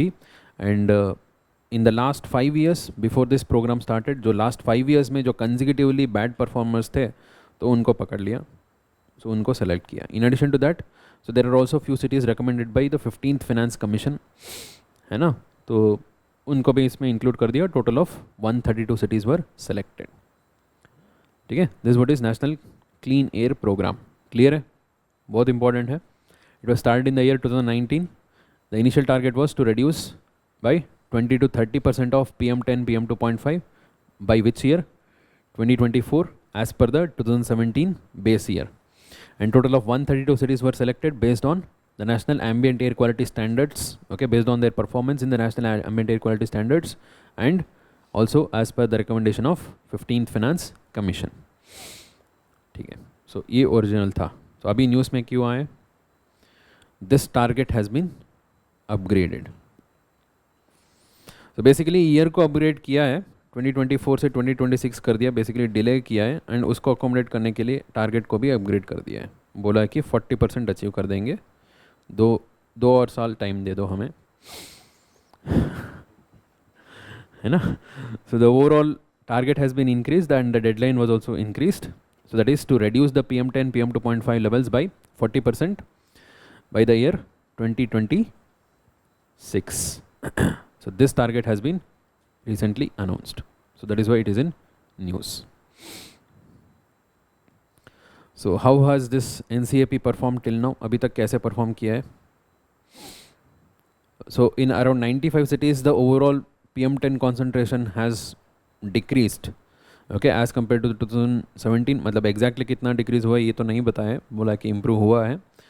and PM10 concentration in Delhi has decreased. PM10 का ही बात हो रही है, देखो PM2.5 का नहीं बात कर रहे, है ना. so and that is some of the positive things. negative things तो देखो, Delhi has been ranked as the most polluted capital city in the global for 4th consecutive year. 5th time we missed it. तो इस बार तो नहीं था, तो अच्छी बात है. तो initially for some period we had better air quality and gradually again the air quality declined. so ठीक है. and another thing, out of the 50 world's most polluted cities, 35 are Indian cities. okay, a very good achievement. and another thing, in 2021 no city in India has met the WHO air quality guidelines. so this is not something ऐसे बड़ी बात नहीं है, क्योंकि 99% of the world cities do not fulfill this. okay, WHO का ही report आ गया है, तो उसमें बोला है कि 99% कोई फुलफिल नहीं करता है. WHO का ही गलती है, इतना स्ट्रिक्ट कर दिया तो क्या करें. है ना. yeah, so now let's talk about the other things. so other than national clean air program, NCAP के अलावा there are few more things. okay, let's just briefly discuss that. so what else we have done, what are the other initiatives taken? initiatives to deal with the air pollution. okay, one of the most important source of air pollution is vehicular pollution. so for that we have Bharat standards. okay, BS जो बोलते हैं Bharat standards, it is based on Euro standards. Euro standards के हिसाब से हमने Bharat standards बनाए हैं. So we started with this Bharat standard from the year of 2000. Okay, 2000 से इम्प्लीमेंट किया है. So that was when BS1 was there. फिर BS2, BS3, BS4 में थे, and we were supposed to have implemented BS5 and BS6. BS5 को skip करके directly BS6 को implement कर दिया. Okay, that is one of the good things. In the year 2018, it was first implemented for Delhi. It is made compulsory, जो भी नया vehicles आता है उनके लिए BS6 compulsory कर दिया था. And in 2020, it was made compulsory for all over India. That means after this year, no vehicle will be produced from the lower standards. BS4 का production पूरा बंद कर दिया था. ठीक है, इसलिए for a short period of time BS4 का जो भी production हो गया था उसका price बहुत कम करके बेच दिया था, है ना. ठीक है. So अभी implementation में BS6. So other than this, FAME scheme भी बहुत famous हुआ था. Okay, in the meantime, FAME. What is FAME? Faster adoption and manufacturing of electric vehicles. Through this, the government was giving subsidy, right? Particularly for commercial vehicles, commercial electric vehicles को purchase करने में दे रहे थे. So in fact, Delhi government was also giving subsidy for electric vehicles. Okay, for personal use का भी दे रहे थे, अभी बंद कर दिया. ठीक है. And there is also a technology called as zigzag technology. सुना है? Zigzag technology. What is this zigzag technology? जो emissions होते हैं particularly brick kilns में जो direct release होता है ना उसमें बहुत ज़्यादा pollutants निकल के आता है. To stop that they had designed the overall जो चिमनी होता है ना उसको ऐसे अंदर से ऐसे zigzag करके pathway देते हैं. So that जो भी emitted particles है उसी में ही maximum trap हो जाए. That is what is zigzag technology. Okay, direct question. All these if at all they are going to come, it will be direct question. Zigzag technology recently seen in news related to what? Okay, brick kiln, air quality, air pollution related. And there is also a portal established by the government to see how far this NCAP is being implemented. What is this portal? Prana portal. Okay, Prana portal. This portal for regulation of air pollution in non-attainment cities. Non-attainment cities are those same cities जिनको target किया है ना. Yes, प्राणा portal.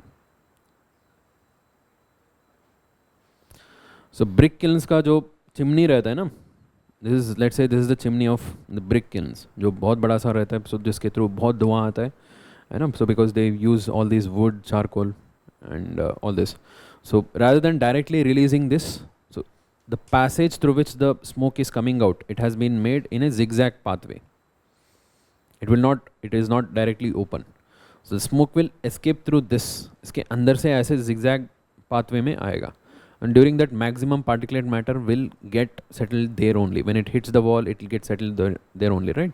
So it will basically reduce the overall particulate matter emission. Use किया होगा. Okay, सो brick kills में ही majorly करता है. So it was also implemented in few of the thermal power plants. Okay, factories में भी implement कर सकते हैं. ठीक है. So let's also talk about this. ये जो दो चीज़ें हैं इसके ऊपर थोड़ा सा कन्फ्यूजन हो सकता है. So one is national ambient air quality standards, second one is national air quality index. कि मटेरियल में नहीं है, so we can write it. Ambient air quality standards तो दिया है. सो दोनों में क्या डिफरेंस है basically? So one is standards, another one is index. Basic purpose ही अलग है. So standards it just prescribes the maximum limit of these air pollutants. National ambient air quality standards it will just prescribe the maximum limit. For example carbon monoxide. What is the highest level of carbon monoxide which should be allowed in the normal ambient air? Ambient air is the surrounding air in which we live. The ambient air should contain maximum only this much. इसके beyond चला गया तो we will consider it to be hazardous. Human health के लिए खराब है. Okay, so these standards prescribe the maximum allowable limit of these air pollutants. ठीक है. What is National Air Quality Index? It will monitor the overall level of pollutants and it will give a easily readable index through proper color code. Okay, so what we see during the winters in Delhi, that is what is national air quality index. Okay, so it starts from green to orange, yellow to orange to red, ऐसे चलता है ना. So proper color code में जो देते हैं ना, that is what is national air quality index. So because normal जो ambient air quality standards होगा उसको भी monitor करते हैं. Okay, that is also monitored, that is also checked, but that is not easily readable by the common man. To give a properly easily readable format, so we have brought this index. National ambient air quality standards तो बहुत पहले से ही है. So who is looking after this? CPCB. Okay, here also CPCB only. दोनों CPCB का ही है. दोनों का पर्पस ही अलग है.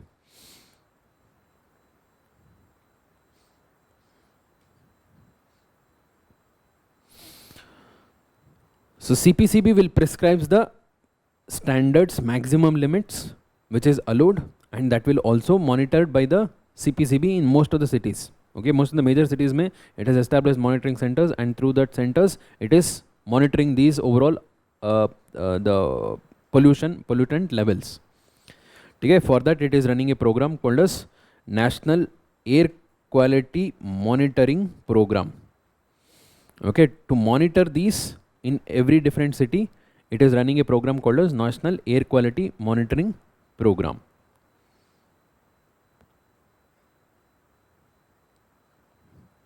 And how many pollutants they monitor? Total of 12 pollutants.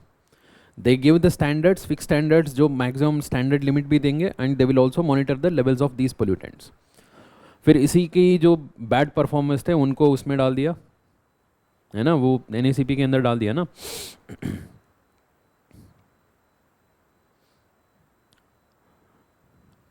And this is just a color coded index. Total of 6 colors are used to indicate the overall air quality.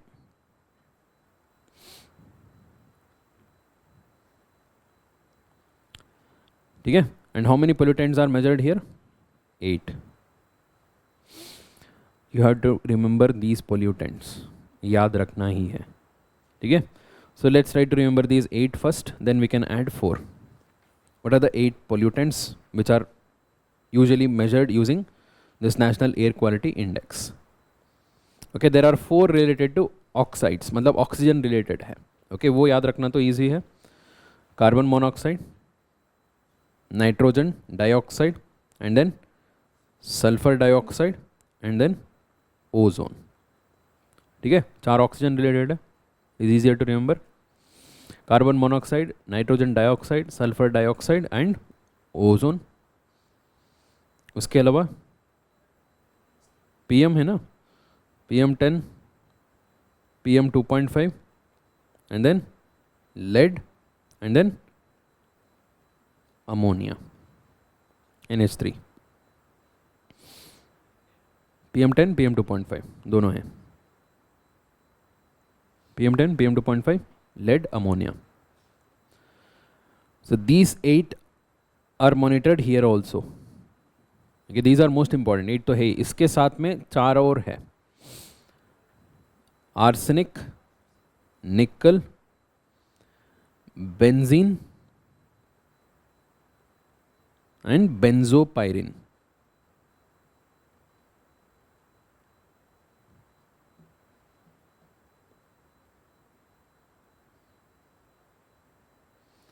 Arsenic, nickel, benzene and benzopyrene.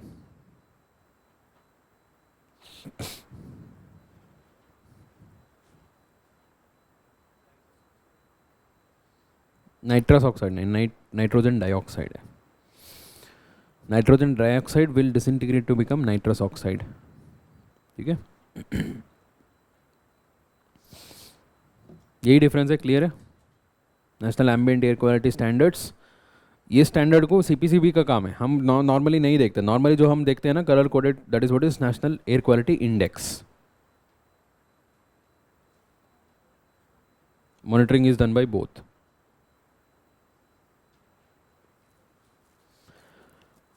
सो इसके context में एक और भी है, स्वच्छ सर्वेक्षण, स्वच्छ वायु सर्वेक्षण. स्वच्छ सर्वेक्षण तो सुना था ना, किस कंटेक्स्ट में था?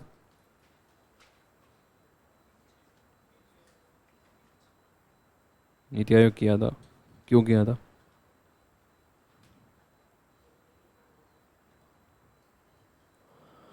स्वच्छ भारत मिशन, है ना? So it use to give the ranking for the cities, है ना? दैट इज स्वच्छ सर्वेक्षण.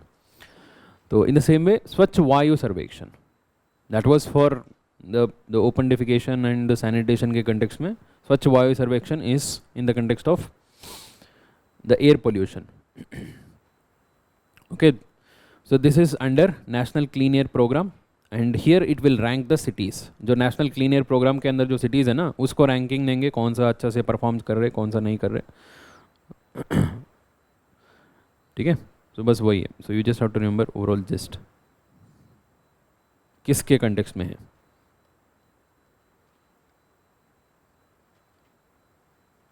ठीक है, स्वच्छ वायु सर्वेक्षण.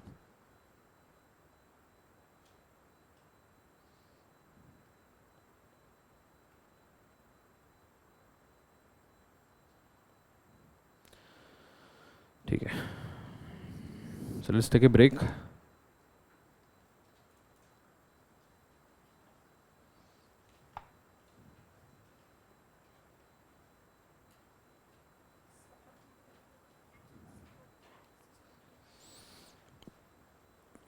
So that is based on NAQA only. Yeah, the next topic, norms for thermal power plants. Our major source of energy comes from thermal power plants only. We all know that, and they are majorly depend upon coal, right? Coal includes lignite too. Lignite be included. So when we burn coal, it releases huge quantity of pollutants. Okay, all the different variety of pollutants are released. So what are the major pollutants released from thermal power plants? Sulfur dioxide, and then oxides of nitrogen, NOx बोलते हैं, oxides of nitrogen, and then particulate matter. These are the major pollutants released from thermal power plants. One of the largest source of sulfur dioxide is thermal power plant. Nitrogen oxides other than thermal power plants और कौन सा source है? Vehicular emissions. So nitrogen see the amount of nitrogen oxides depends upon the method of combustion which we are using. The internal combustion engines होता है ना, so it depends upon the efficiency because we use the air for burning and air contains obviously nitrogen वो तो है. So and the largest source of nitrogen and nitrogen oxides is vehicular emissions. So sulfur क्यों thermal power plants है? Because it is part of coal. Coal में तो sulfurs रहता है. Particularly Indian coal, it is higher in terms of sulfur content. So that's why there are certain limitations imposed by the ministry. Okay, so that was implemented in the year 2015. In 2015, the Ministry of Environment, Forest and Climate Change issued certain norms to be followed by these thermal power plants. And they were asked to reduce these overall sulfur dioxide, nitrogen oxides and particulate matter and as well as mercury. Mercury भी कम करने के लिए बोला था. And water use, they also use water, right? So water use भी कम करने के लिए they had given certain limitations. इतना ही कर सकते, इतना ही release कर सकते. ऐसे there were certain targets to be achieved. So that was fixed in 2015 and originally it was supposed to have achieved by 2017. मतलब 2017 से in a phased manner they were supposed to have achieved. So that was extend करके finally 2022 तक लेके आ गए. ठीक है, so 2022 से they had these targets to be like fulfilled. So particularly for sulfur, they have now extended from 2022 to 2024. बाकी सारा जो टारगेट्स था उसको एज इट इज़ रखा है. ठीक है, सो सल्फर का ही खाली चेंज हुआ है. So let's C only sulphur in that context. There are three categories of thermal power plants.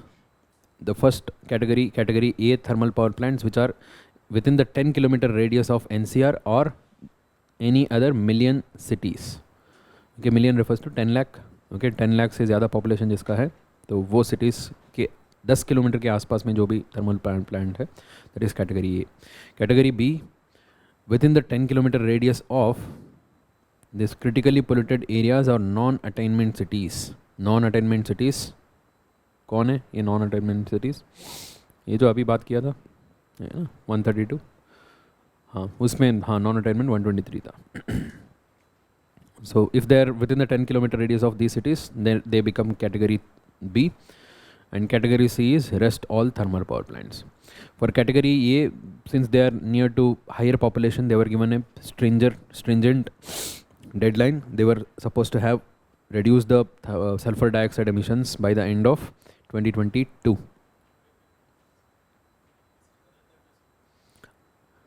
So this is अच्छा हाँ हाँ पहले SO2 का भी 2022 था, उसको चेंज कर दिया. Okay, for all the parameters it was this was the deadline. Now SO2 के लिए चेंज हो गया, बाकी सारा जो भी है उसको सेम ही रखा है. Okay, now that has been change to 2024. Category B it was 2023, that has been increased to 2025, and category C is 2024, that has been increased to 2026. So why sulphur के लिए इतना रिलैक्सेशन क्यों दे रहे हैं? बहुत ज़्यादा सल्फर कंटेंट है हमारा कोल में, so and to reduce that, to remove that overall sulfur dioxide emission, so we need a better technology. There are few technologies. What are the names? Flue gas desulfurization technology, selective catalytic reduction technology. Okay, direct question नहीं आएगा. So this is related to which emission, कौन सी gas का emission के context में बात करते हैं और कौन सी कंटेक्स्ट में है. थर्मल पावर प्लांट्स का कंटेक्स्ट में ही बात होता है. ठीक है, so that is about sulphur. Coal washing, yes very good. Coal washing भी यूज़ करता है ना. ठीक है, so next one, commission for air quality management, CAQM, commission for air quality management.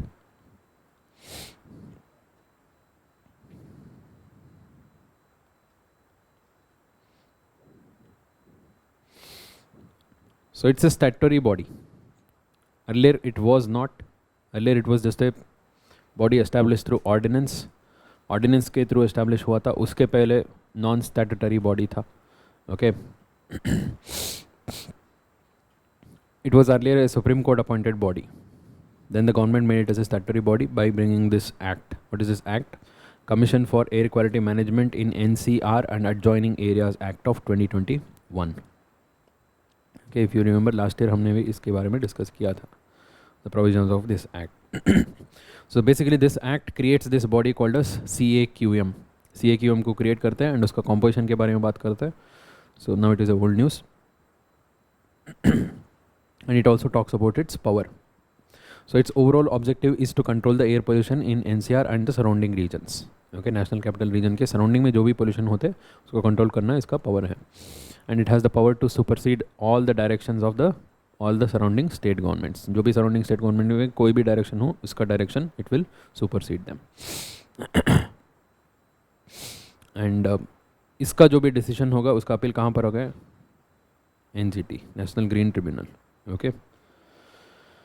ठीक है. So it aims to monitor the air quality. It aims to do research and development. It also plans and executes the plans to prevent and control air pollution in NCR.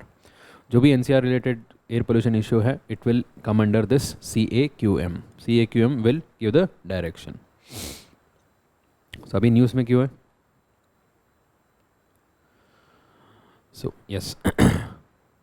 CAQM bans the use of coal in Delhi and nearby cities from January 2023.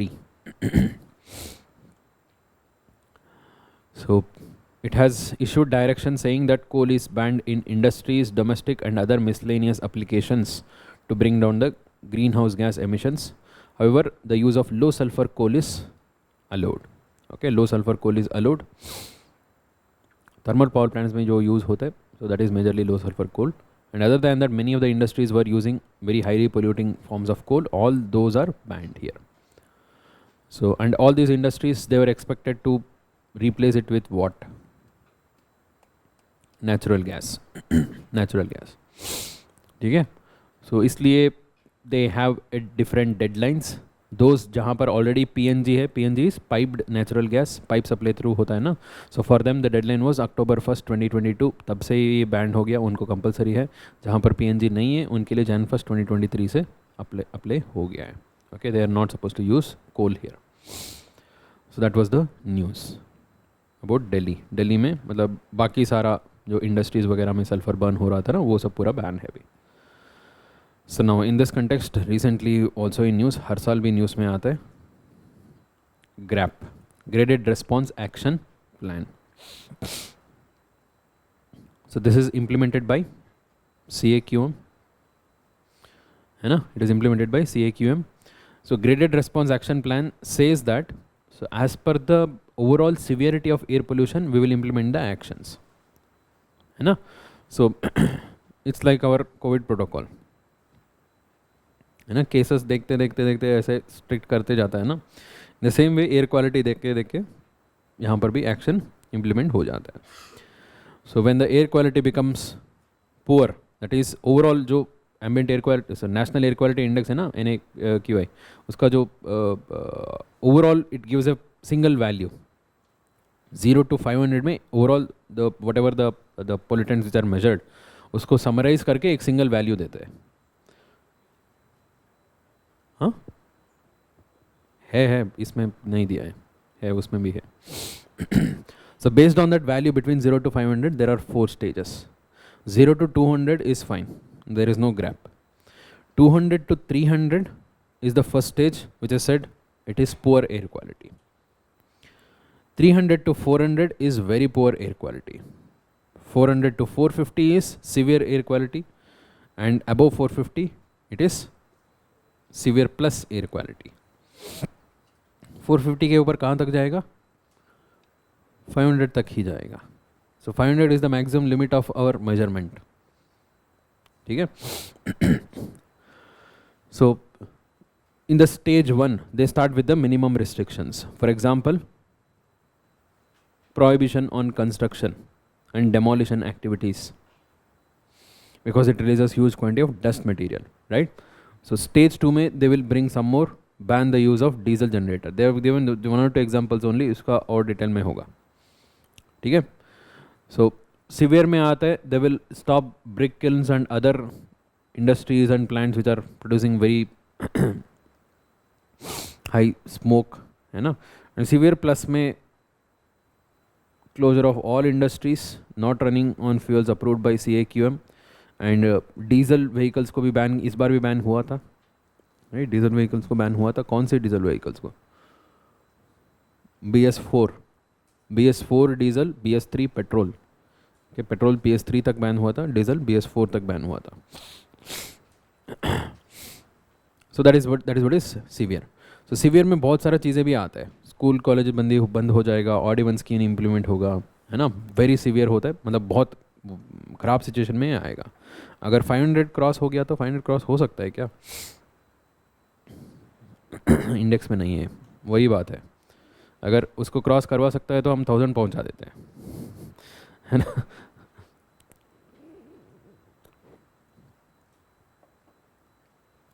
इसका maximum limit है 500. So in many of this times the overall air quality index वो showing 500 दिखा रहा था. उसका मतलब 500 नहीं है, 500 से बहुत ऊपर है, बस मीटर का ही लिमिटेशन है. ठीक है? So this is what is called as graded response action plan.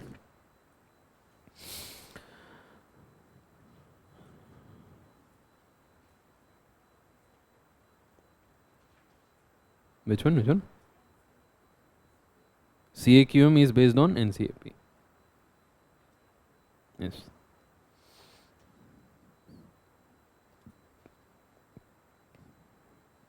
Not NCAP, NAQI. NCAP is a programme, वो गवर्नमेंट इंप्लीमेंट कर रहा है, ठीक है। NCAP national clean programme is a programme, वहाँ पर कम करने का there are taking many various initiative, ठीक है। CAQM is a body which looks after Delhi's air pollution problem. Delhi में भी वो एनसीएपी इम्प्लीमेंटेशन में है, वो तो नॉर्मली चलेगा, बट ये CAQM काम आएगा when there is a emergency situation, immediate measures जो लेना है एंड लॉन्ग टर्म मेजर्स भी सजेस्ट करता है, ठीक है। सो बेसिकली दिल्ली में दोनों का काम है एंड बोथ यूज NAQI, ठीक है। WHO तो 2 बार क्वेश्चन आ चुका है।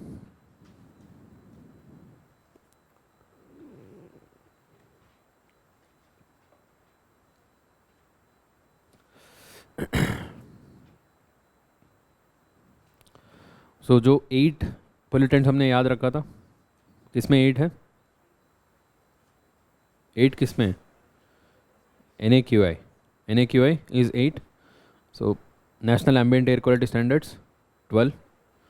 सो 12 में 4 हटा दो, यू विल गेट NAQI, उनमें से 2 हटा दो, यू विल गेट WHO, ठीक है। सो वो जो 2 एंड में याद रखा था, कौन सा? बेंजीन बेरोपेरिन तो एम्बिएंट एयर क्वालिटी स्टैंडर्ड्स का। लेड एंड आर्सेनिक, ये लेड एंड आर्सेनिक हटा दो, तो बाकी सारा इसमें मिल जाए। जो देखो 4 ऑक्साइड्स है, CO, SO2, NO2 and O3, okay. 4 oxides हैं, PM10, PM2.5, 6 हो गया। These 6 are under WHO। WHO gives the maximum limit of these, इससे ज़्यादा हो गया तो मतलब एयर खराब हो गया ऐसे as per WHO। These guidelines are called as WHO air quality guidelines. Carbon monoxide comma है, CO कामा है उसके ऊपर। Carbon dioxide is not considered as a air pollutant as such. Okay, it is capable of causing global warming, but still it is a pollutant, but it is not a hazardous. Health related तो उसका impact कम है. There are some in a closed space but not in a open space, ठीक है। So these are the 6, याद रहेगा 6, ठीक है। Standards कोशिश करो याद रखने के लिए अगर हो सकते। हाँ, आ गया, मेंस का भी आ गया, प्रीलिम्स का भी आ गया, है ना। तो दोबारा आने, लेट्स होप दोबारा नहीं आए, ठीक है। So this is what is WHO guidelines, WHO standards है। It started in 1987, regularly it was updating, last update happened in 2005 and उसके बाद में update हुआ था 2021, okay। So with the latest update it has made the standards much more stringent, बहुत stringent कर दिया है। So that is why its own, मतलब खुद का report ही बोलता है, entire global population, the 99% of global population breathes air that exceeds WHO air quality limits। So वही recently न्यूज़ आया था, वही न्यूज़ है और कुछ नहीं।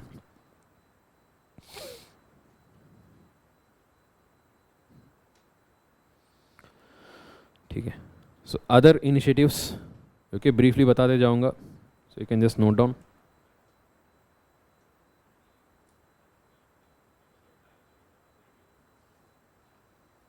diameter,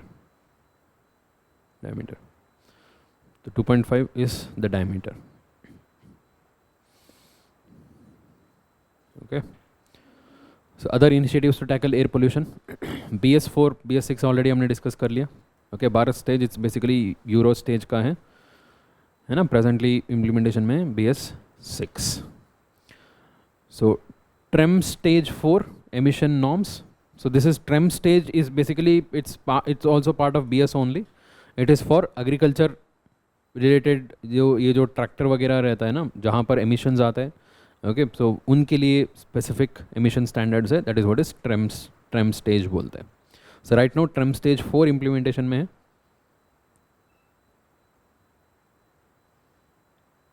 okay। So that is applicable to tractors with engines bigger than 50 HP from April 2022। इतना detail में ज़रूरी नहीं है, just have to remember the farm equipments and the vehicles used in agriculture lands, उनके लिए है TREM stage।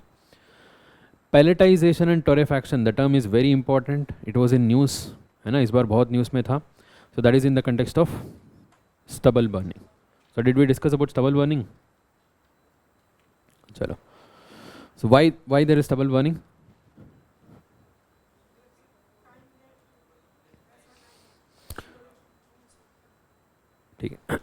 So basically the time gap between the rice harvesting and the wheat sowing is very less. है ना, इन दोनों के बीच में time gap बहुत कम है. Rice harvesting happens by the end of October and the wheat sowing should be done as early as possible. Why? Because the moisture content in the air decreases. As you delay, moisture content in the air decreases. Air dry होते जाएगा.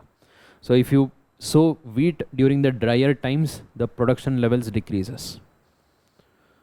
To harvest maximum, you have to sow as early as possible. ठीक है? So अक्टूबर, नवंबर, दिसंबर में तो air पूरा dry हो जाता है ना. So that is the reason. So but rice is totally delayed. In Punjab, Haryana, rice sowing is totally delayed. So earlier it was not delayed. पहले तो delay नहीं होता था. They can do. The conditions are very fine. Okay, सारा conditions है, high temperature, high precipitation या irrigation facility है, alluvial soil है, सब कुछ है. But because of this soil salinization problem which is faced in Punjab and Haryana, है ना, because they follow the method of flood irrigation. So when you keep the water standing for longer duration of time during the rice cultivation, the water evaporation leaves the salts behind and that causes the accumulation of salt in the soil, right? So that was continuously being practiced. Punjab Haryana में तो बहुत चल रहा था. So that has resulted in large scale soil salinization. To avoid this, the Punjab government brought a law mandating that rice sowing should be done after first week of June only. Okay, there is a law which says that rice sowing should be done after first week of June only. You cannot do much earlier. First week of June इसलिए है कि थोड़ा बहुत monsoon शुरू हो जाएगा, temperature कम होगा, rate of evaporation भी कम होगा, सॉइल सैलिनाइजेशन भी कम होगा. ग्राउंड वाटर को सेव करने का भी यही तरीका है. मतलब ओवरऑल सॉइल सैलिनाइजेशन की वजह से सॉइल, वो जो ग्राउंड वाटर है ना, वाटर लॉगिंग भी हो जाता है ना. So all of these are related. So once you delay the sowing of rice, the harvest is delayed, है ना. So you harvest by the end of October, third week, fourth week of October, that is when you harvest, and the gap between the rice and wheat has decreased. वो decrease हो गया. So earlier, so when they were having cattle in large scale, they used to cut these stubble. You know what is stubble? The leftover after you harvest, जो leftover part होता है ना rice का, that is what is stubble. So they used to cut it and feed it to the cattles. Cattles are decreasing, the demand is decreasing. Second, time gap is also less. There is no return in that. So why would you cut it down? You just burn it off. They started to burn it in large scale because time gap कम है. अगर काटने के लिए तो you have to put extra labor also, extra money. Who would spend that? So air तो free में है, तो चलो ठीक है. है ना? So they started this practice of stubble burning, and that too this happened after Green Revolution. Because before that manually they used to do, and they used to cut at the base. The Green Revolution, after Green Revolution, they introduced the harvester, combined harvester, which will leave a stubble. वो पूरा base में नहीं काट सकते, it will leave a stubble. Okay, so all these things are connected. So that's why they just burn it off, which is called as stubble burning. So now, are there any solutions? Yes, there are many solutions which they are trying. One is happy seeder. Okay, so you have heard of happy seeder. Happy seeder is a basically instrument which you don't have to cut the stubble or burn the stubble. It will sow the wheat along with the rice. Rice stubble को पूरा उल्टा कर देता है. It will just bury it in the soil, and on that it will sow the wheat. Without removing the stubble, you can sow the wheat. That is what is happy seeder. Okay, but it is a very costly thing to do. So not individual farmers cannot do at this scale. So other than this, there is this biodigesters. Okay, so they are the faster way of decomposing this rice stubble. So other than that, there are also certain initiatives where you can cut the stubble and you can sell it off to whom? Biofuel production. Okay, जो biofuel producers है ना, so they use this as a raw material. So this year it has been very successful. So one of the guy in Punjab, so he understood the overall situation, and he invested, I think 3-4 lakhs he invested, and he brought some of the machines to remove this stubble. उसको हटाने का machine लेके आए, and he made a pact with the local farmers. He made agreement with the local farmers, and he took all this stubble and he sold it off to this bio refineries. Okay, जहाँ से biofuel production चल रहा है. They were ready to buy it. He made an agreement. So within a month, he earned nearly 20 lakhs. Okay, he said he is having shortage of people to do this. Otherwise, तो ये बहुत large scale में कर सकता है. ठीक है? And even the farmers would be ready to do this because he will also get. He paid some money to them, of course. So why would they allow you? He paid some money and he sold it here, and they are also ready to purchase. उनके लिए भी अच्छा है. Okay, so he made good profits also in the meantime. So that is one of the sustainable way, right? So ऐसे बहुत सारा solutions आए हैं. In that context, there are two more words. One is pelletization, another one is torrefaction. Pelletization क्या करता है? It's a technique where you shred and dry and grind and make it into pellets. ये जो stubble है ना, उसको pellet form में बना देते हैं. And ये जो torrefaction में क्या करते हैं? They use thermal degradation of this biomass, and उसका जो product होता है ना, उसको भी use कर सकते हैं as a fuel. One is pelletization, another one is torrefaction, and it is said that the products can be mixed along with coal. कोल में मिक्स करके थर्मल पावर प्लांट्स में बर्न कर सकते हैं. So that is what is pelletization and torrefaction. ठीक है.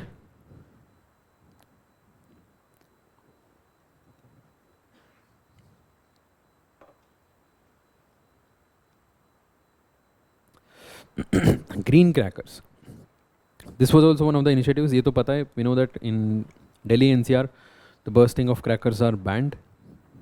But जितना हम बैन करेंगे उतना ज़्यादा तो पटाखा फोड़ेंगे, है ना.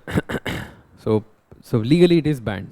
सुप्रीम कोर्ट ने भी बोल दिया पूरा बैन करने, एनफोर्स करने, बट एनफोर्स ठीक से नहीं हो पा रहा है बस. So as an alternative we have this green crackers. Green crackers are basically, it's not, ऐसे नहीं है कि कम्प्लीटली पूरा पोल्यूशन फ्री है. It is less polluting. Okay, it is less polluting particularly, and second, it will not emit certain hazardous chemicals. Okay, normal crackers have certain hazardous chemicals. कौन सा? Arsenic, mercury and barium. Okay, so ये बड़ा सा important है. Arsenic, mercury and barium, इसके ऊपर भी question आ सकता है. So these are the crackers which do not contain these. Arsenic, mercury, barium नहीं होना चाहिए. So such crackers are manufactured by only licensed manufacturers. Okay, license कौन देंगे?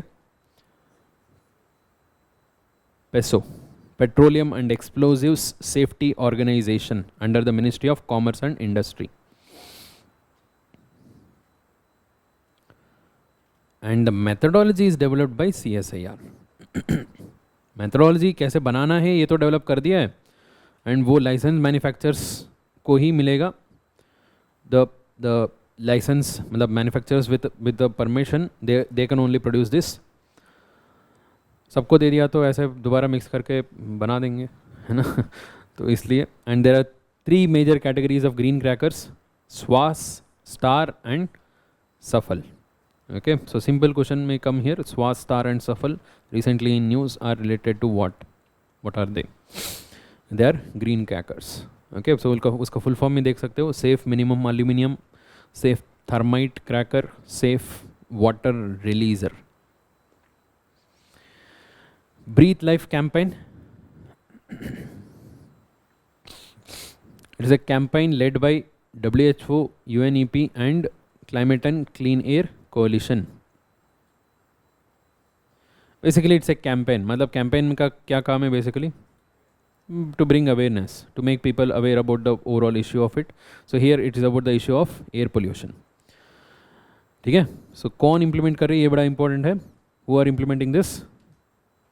WHO, UNEP and Climate and Clean Air Coalition. So in India, Bangalore, Bhubaneswar and Dehradun and many other cities are under this. They are also covered under this campaign.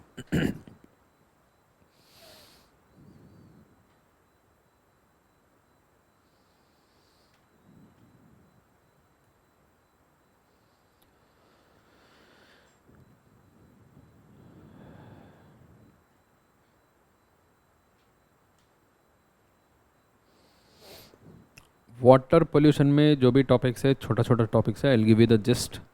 Okay, let's cover it fast except the last one. Arth Ganga overall topic कम है, but Ganga related there are certain important information, so that we'll discuss in detail in the next class. Okay, so let's cover this small topics. Small है but factual है.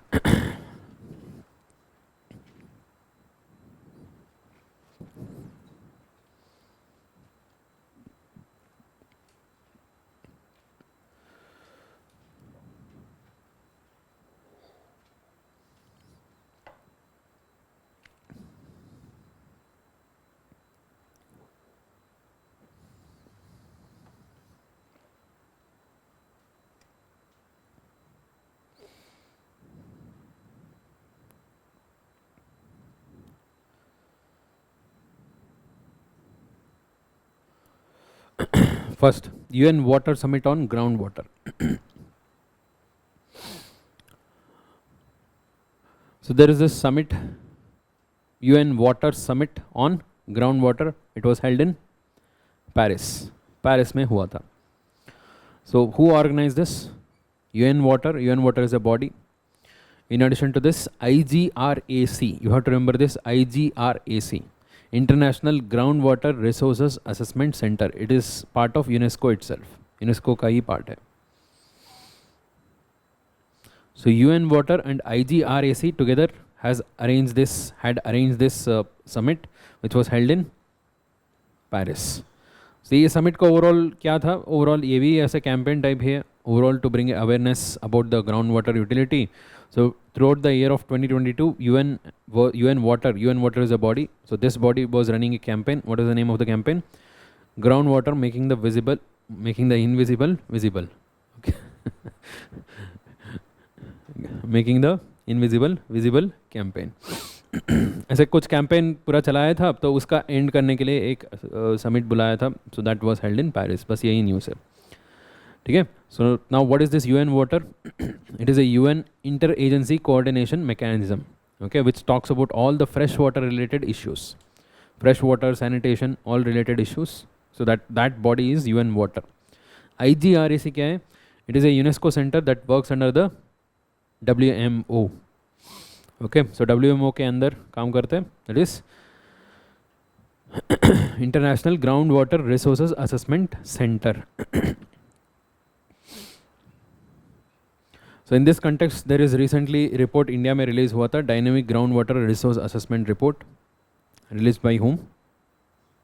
Ministry of Jal Shakti.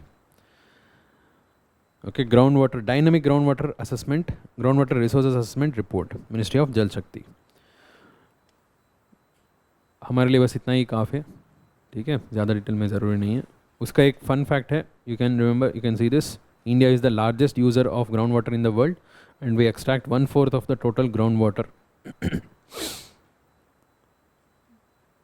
इतना काफ़ी है, और detail में एक बार just go through कर लेना. Water convention is important. Okay, news is not important. News कुछ नहीं है. It has been 30 years since we adopted this water convention. That is the news. So what is this water convention? So water convention is also called as the Convention on Protection and Use of Transboundary Water Courses and International Lakes. Okay, basically, so whatever the water bodies are there, whatever the lakes are there, which are between two different countries, which flows from one country to another, or the lakes and the wetlands which are there between two different countries, उनको कैसे use करना है, कैसे share करने हैं, उसके context में एक कन्वेंशन है. बस originally it was a convention implemented by UN Economic Commission for Europe. Okay, UN Economic Commission for Europe. Originally it was aimed for European countries. European countries में regionally एक cooperation के लिए initiate किया था, agree किया था. So in the year 1992 में it was agreed. Okay, so it was first agreed in 1992 for bringing a cooperation in the context of these transboundary water courses, and then it was made open to all UN members since 2016. मतलब कोई भी इसका member बन सकते हैं, and whoever becomes the members, they agrees for few of the conditions to few of the terms that they use the such all transboundary waters in a sustainable manner, in a reasonable and equitable manner. Okay, first one. Second, they also cooperate by entering into specific agreements. For example, India and Pakistan, we already have this agreement. कौन सा? Indus Water Treaty. Okay, like that. So such kind of cooperation we will do ऐसा बोल के commitment दे देंगे हम. Whoever signs that, so that they are agreeing for that. ठीक है? That is what is Water Convention. So it is set up by whom? UN Economic Commission for Europe. It is a body established in 1947 by ECOSOC. ECOSOC तो पता है? UN organ. ठीक है? So this body was mainly for pan-European economic integration. Okay, pan-European economic integration. बस नाम के लिए European है, बहुत सारा नॉन यूरोपियन कंट्रीज भी है इसका members. There are total of 56 members in Europe, North America as well as Asia. India is not a member. Okay, India is not a member. Basically towards the northern part of it. जो temperate regions में जो भी countries आते हैं ना, so most of these are the countries who are part of this.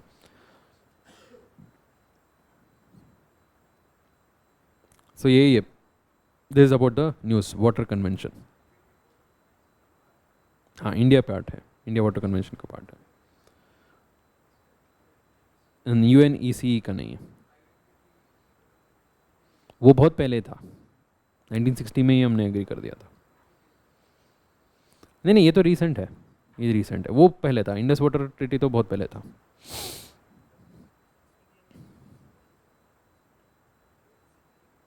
Water Convention is agreed under UNECE. UNECE is the body which coordinated, वो finalise किया था वाटर कन्वेंशन को. UNECE का मेंबर नहीं है, वाटर ट्रीटी तो हमने member हो गए हैं. ठीक है, next one. Unconventional water resources मतलब क्या है? जो नॉर्मल वाटर बॉडीज नहीं है. Okay, normal rivers, lakes, wetlands छोड़ के बाकी जो other sources of water, other source of fresh water basically. That is what is unconventional water resources. So news is not very important.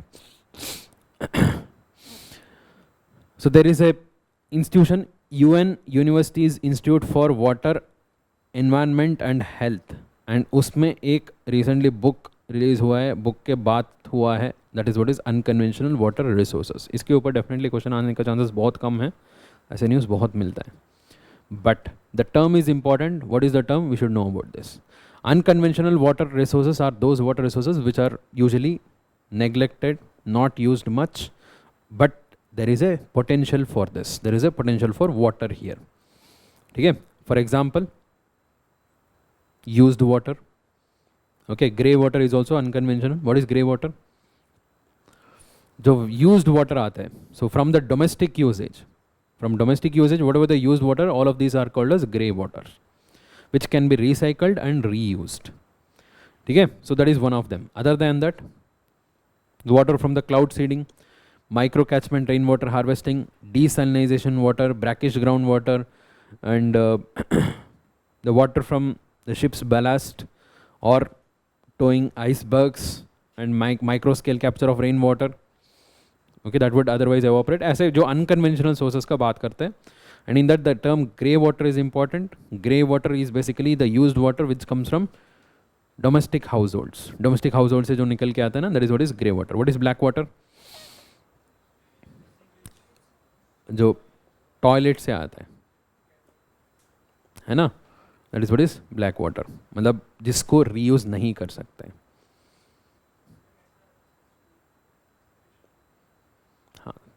Proper separation तो नहीं है, this the term is used. Commonly black water is which cannot be used. हाँ, उसमें grey water में फिर dark grey आता है, light grey आता है, ये सब तो जनरली यूज था.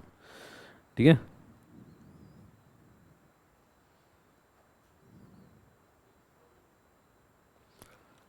यस, वो तो ग्राउंड वाटर में आता है. So that is not related to this. So arsenic problem क्यों आता है? Why there is a problem of arsenic? See, arsenic is one of the mineral present in the rocks.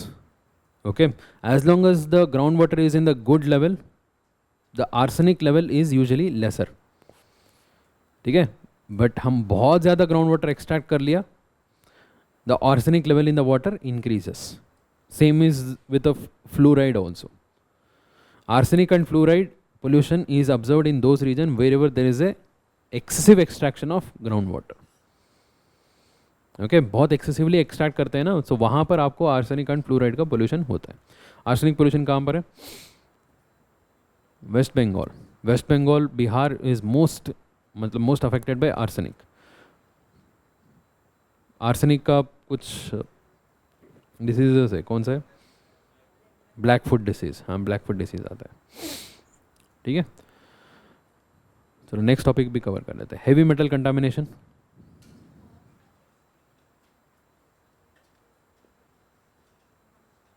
Yes, moisture which is present in the air, उसको condense करके water extract करना है. It is basically moisture only, right? It is in the water form only, so you have to condense it, collect it as a water and use it. Prototype है पूरा, तो use नहीं हुआ है, मतलब इतना वाइडली तो यूज़ नहीं हुआ है. Ground water is the water which is below the surface, literally in the water form only. Lake is surface water. Lakes, rivers, wetland, these are all surface water. Groundwater is the water below the surface. Ground के अंदर रहता है. They are also much more, मतलब in fact the water which is present in the groundwater is very high compared to the surface waters. बहुत ज़्यादा है. They are like huge rivers and huge lakes inside the rocks. Okay, that is what is groundwater. Heavy metal contamination तो हमको पता है. So heavy metals are basically जो जिसका atomic weight ज़्यादा रहता है ना. नॉर्मल मेटल से they are higher atomic weight and higher density, and of course many of them are naturally occurring, right? So but they most of them do not undergo degradation very easily. Okay, they are not easily degradable. So because of that they magnify in the food chain, which is called as the biomagnification. Bioaccumulation होगा, फिर biomagnification होगा. दोनों में क्या difference है? Okay, entering the first trophic level is bioaccumulation. Okay, so gradually building up in the subsequent trophic levels is biomagnification. Okay, so for example mercury in the water enters fish. Okay, so fish के पहले भी actually उसमें भी आ सकते हैं, phytoplankton, जूप्लैंक्टन्स में भी आ सकते हैं. तो जहाँ पर पहले एंटर करेगा that is what is bioaccumulation. Gradually, once the small fish is eaten by big fish is eaten by the bigger whales or sharks. So ऐसे continuously build up होते जाता है ना. So that is what is biomagnification. Heavy metals are one of the most prone to biomagnification. Recently, one of the report is saying that 75% of the river monitoring stations in India have reported heavy metal pollution in India. ठीक है, news यही है. इसके context में what are the important heavy metals? Let's just see that. Okay, so lead, iron, nickel, cadmium, arsenic, chromium, copper, and in that few of the important ones which causes issues. Arsenic causes black foot disease, fluoride causes skeletal fluorosis, manganese causes intellectual impairment, uranium causes damage to kidney and bone cancer risk, nitrate causes blue baby syndrome. Okay, and few other issues.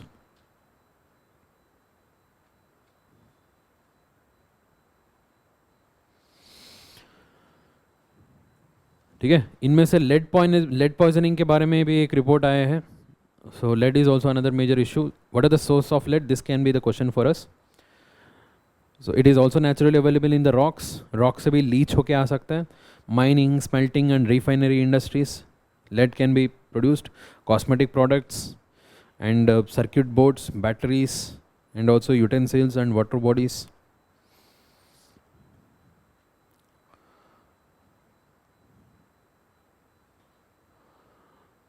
चलो इसके आगे वाला next class में कर लेते हैं. Let's see some of these Ramsar sites. Okay, have you drawn Indian map? India map एक बड़ा सा एक इंडिया मैप ड्रॉ कर लो, उसमें मार्क कर लेते हैं.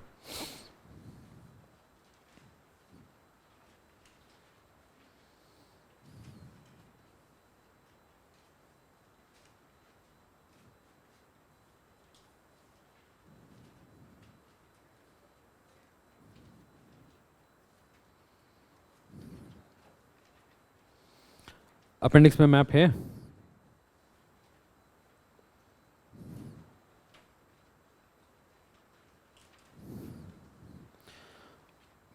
उसमें जो दिया है उसमें तो सारा वेटलैंड्स है। अपेंडिक्स में है? चलो ठीक है, फिर काम कम हो गया हमारा।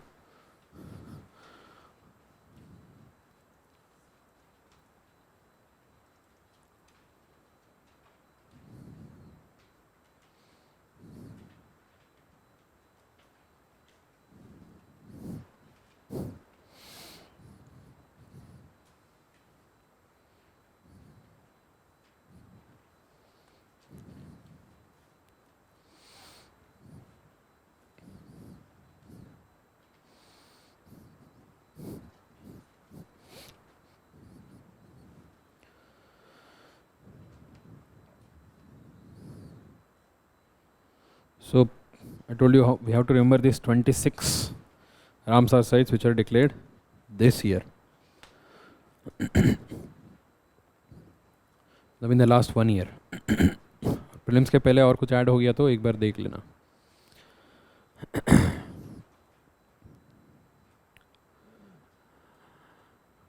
ठीक है, so in these 26 out of these 26, ठीक है, पहले ये देख लेते। So how many presently, how many are there? 75. So these 75 Ramsar sites are there in how many states?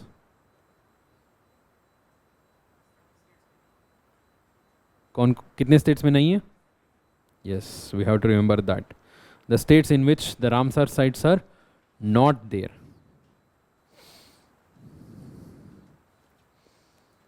Okay, अभी तक तो बहुत कम था, मतलब बहुत ज़्यादा था, अभी बहुत कम हो गया। There are only few states और few union territories, दोनों याद रखते हैं।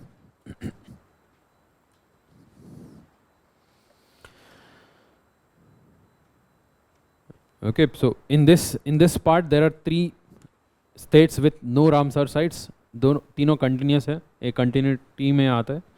सो वन इज तेलंगाना, उसके बगल में है Chhattisgarh and then Jharkhand. Okay, these 3 there are no Ramsar sites right now.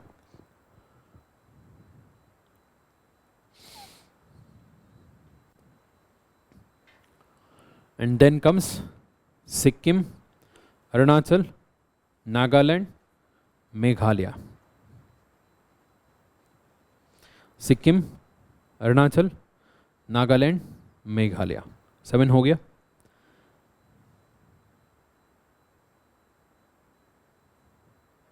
What about union territories?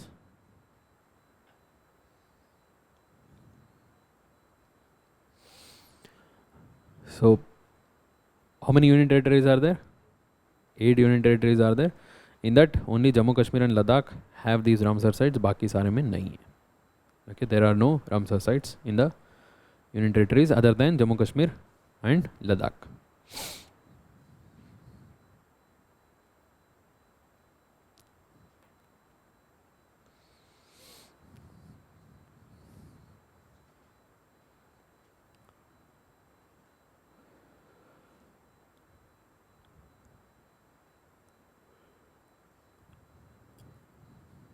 ठीक है, so अभी बताइए how many states have single Ramsar sites?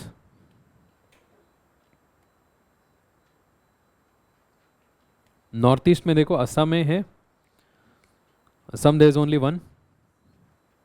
Okay, कौन सा है? Deepor Beel, right. Nagaland has 1, sorry Manipur has 1, Mizoram has 1, Tripura has 1। So among all the northeast 7+1, okay, including Sikkim 7+1 में, so there are either only 1 Ramsar sites or there are no Ramsar sites. Okay, so 8 में 4 में है ही नहीं है, बाकी 4 में एक है। One Ramsar sites in the northeast. So जो भी नॉर्थ ईस्ट में रामसर साइट है वो सिंगल ही है बेसिकली। जिसमें नहीं था कौन कौन सा था? अरुणाचल, नागालैंड, मेघालय एंड सिक्किम। जिसमें है असम, मणिपुर, मिजोरम, त्रिपुरा, सारा सिंगल ही है। Okay, there are no two Ramsar sites in these. So उसके अलावा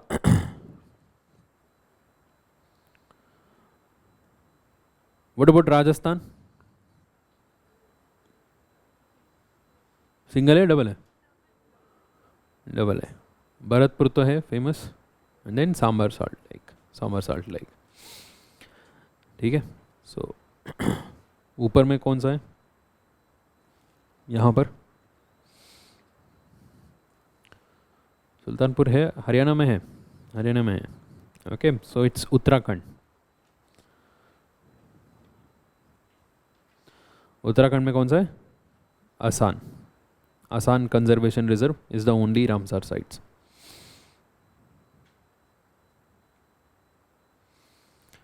ठीक है. सो महाराष्ट्र में 3 है, गोवा हैज ओनली 1. जो रिसेंटली डिक्लेयर हुआ है Nanda lake, Goa has only 1. Karnataka also has only 1, that is also recently declared Ranganatittu.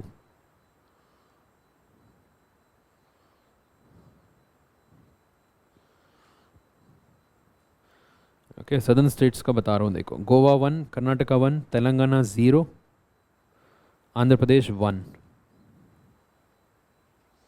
कौन सा? बहुत फेमस है आंध्र प्रदेश का, कोलेरू लेक.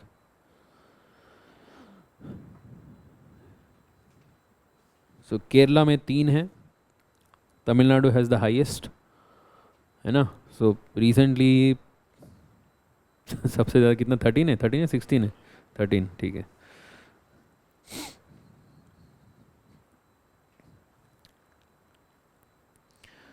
ठीक है. सो साउथ में कितना मिला? गोवा, कर्नाटका एंड आंध्र प्रदेश. ठीक है. सो ईस्टर्न साइड में बचा कौन सा? बिहार में एक ही है. कौन सा? कबरताल. वेस्ट बंगाल 2. ओके, दोनों हमने बात किया था, Sundarbans and east Kolkata wetlands. Odisha has multiple. हो गया.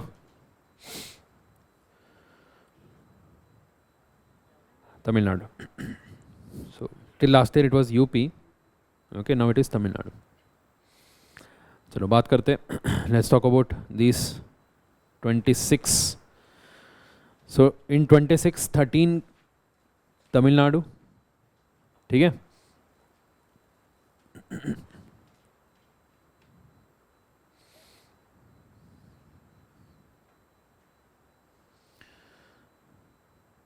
सो 3 इन मध्य प्रदेश, 4 इन ओडिशा. 20 हो गया. Okay, so 13 + 3 + 4. 13 in Tamil Nadu, 3 in Madhya Pradesh, 4 in Odisha. So 2 in Jammu Kashmir.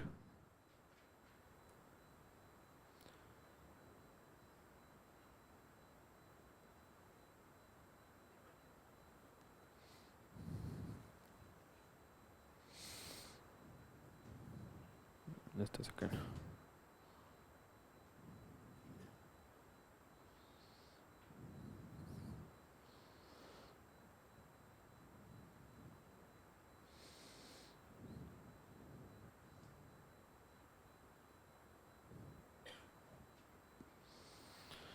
Okay, so 2 in Jammu Kashmir, बाकी सारा सिंगल है. सिंगल पहले याद रख लेते हैं. गोवा, मिजोरम, कर्नाटका एंड महाराष्ट्र. ओके, गोवा, मिजोरम, कर्नाटका, महाराष्ट्र. गोवा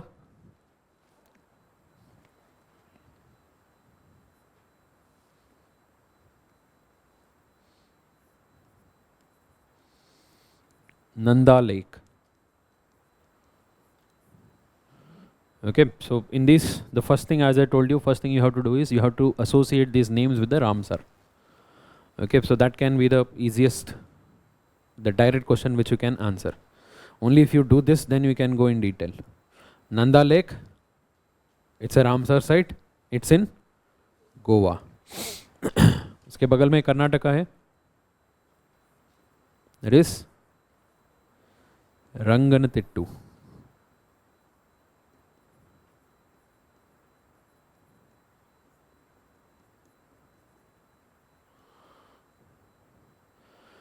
ठीक है. It is in Karnataka. And Mizoram में कौन सा?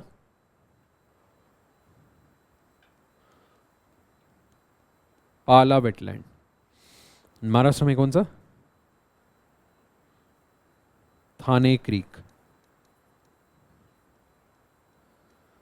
ओके, पहले नाम याद रखो. Nanda lake, रंगनतिट्टू, Pala lake, Pala wetland and then Thane creek. इनमें से जो फेमस है Thane creek and Ranganathittu. Thane creek is known for flamingos. Okay, so every year you see large number of flamingos here.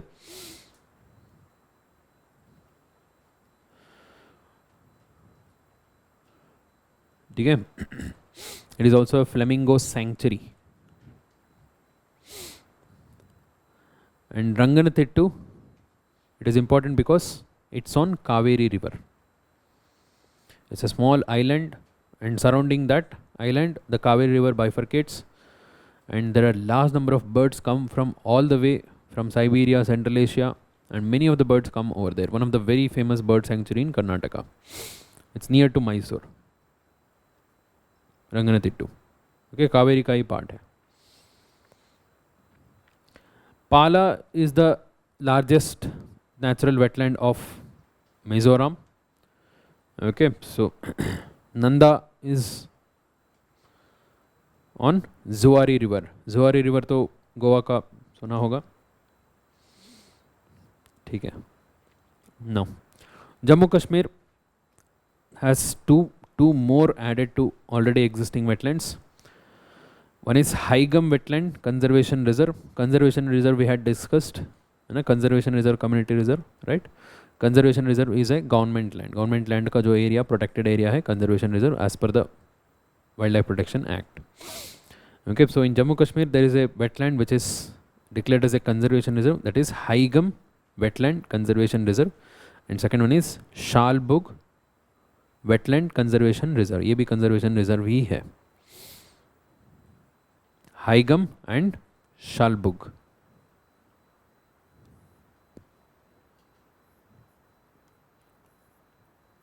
Okay, Jammu Kashmir का 2 हो गया.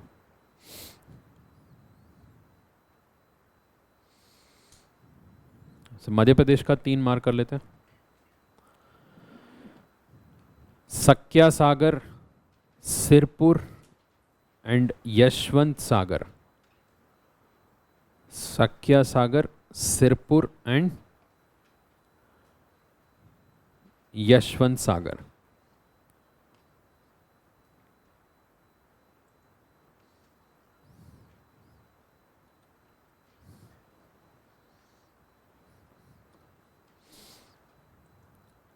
Okay, this is what is Sakya Sagar.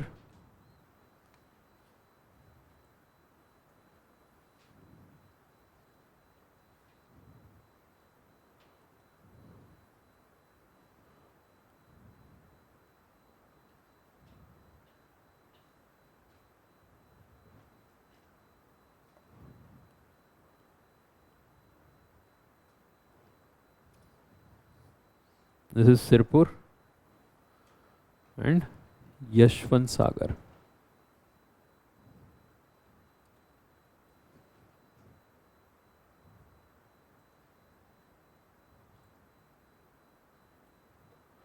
दोनों यहीं पे, सिरपुर एंड यशवंत सागर.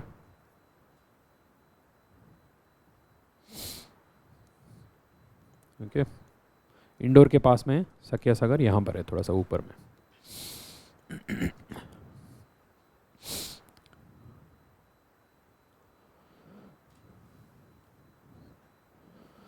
ठीक है. Sirpur and Yashwant Sagar both are near to Indore, and in that Yashwant Sagar is one of the important source of water for Indore. ठीक है.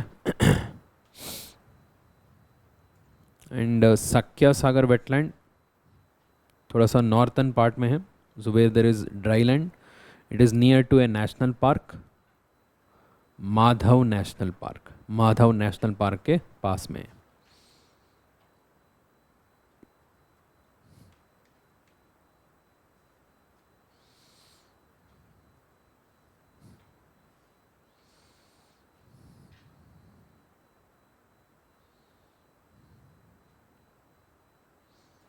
ठीक है।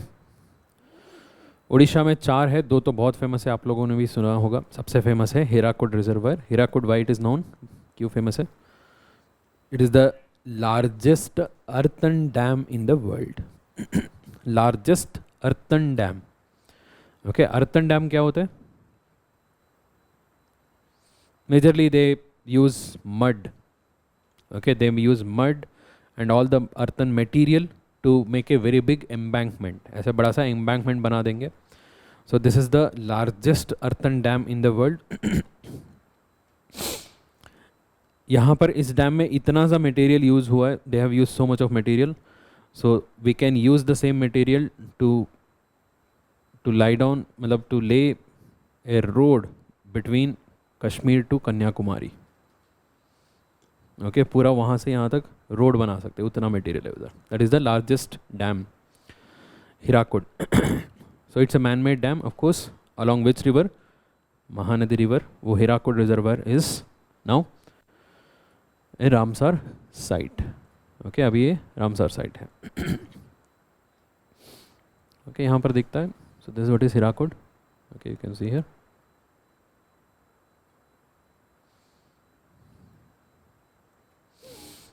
ठीक है. सो दूसरा है सतकोसिया. सतकोसिया सुना होगा, कहाँ पर सुना है? It's a tiger reserve. Tiger reserve भी है वहाँ पर. एक वेटलैंड है. So it's basically A gorge. Okay, so along the river Mahanadi. So that particular part of this Mahanadi has been declared as a wetland. That is Satkosia Gorge wetland. It's a very famous tiger reserve of Odisha.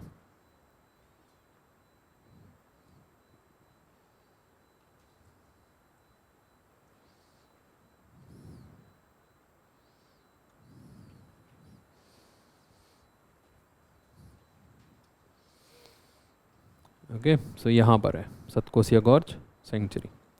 उसी में ये भी है Satkosia gorge. दो और है, Ansupa lake and Tampara lake.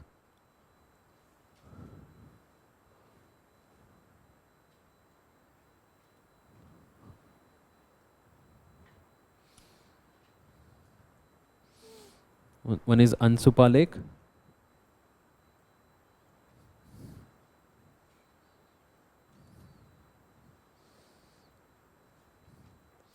Tampara Lake. Okay, so we have got these 4 locations. Mahanadi. यहाँ पर कौन सा है? Hirakud. So here it is. Satkosia. Here it is Ansupa, and then Tampara. Ansupa is also a lake associated Mahanadi. Mahanadi का oxbow lake है. Oxbow lake कैसे होता है? meandering जो shortcut कट हो जाता है ना, it gets separated, that becomes Oxbow Lake. So Ansupa is a Oxbow Lake of Mahanadi River. Tampara is a wetland, so towards the south of it. Okay, so यहाँ पर है हमारा कौन सा लेक है? चिलिका लेक. उसके नीचे है ताम्परा लेक, उसके बगल में ही है.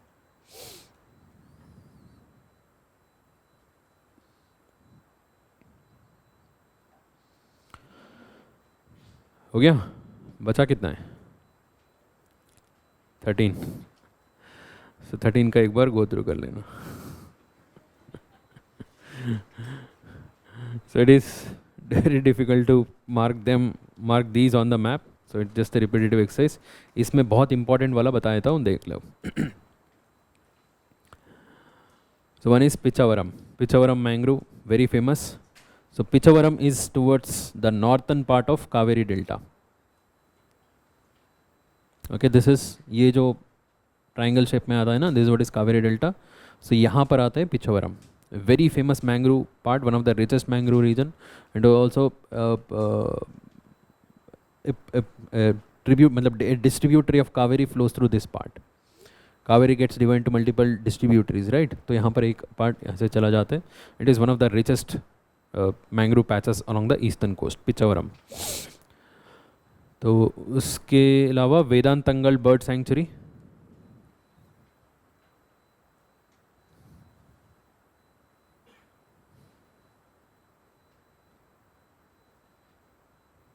वेदांतंगल,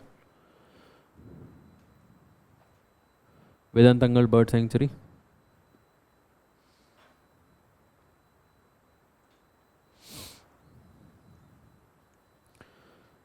ठीक है।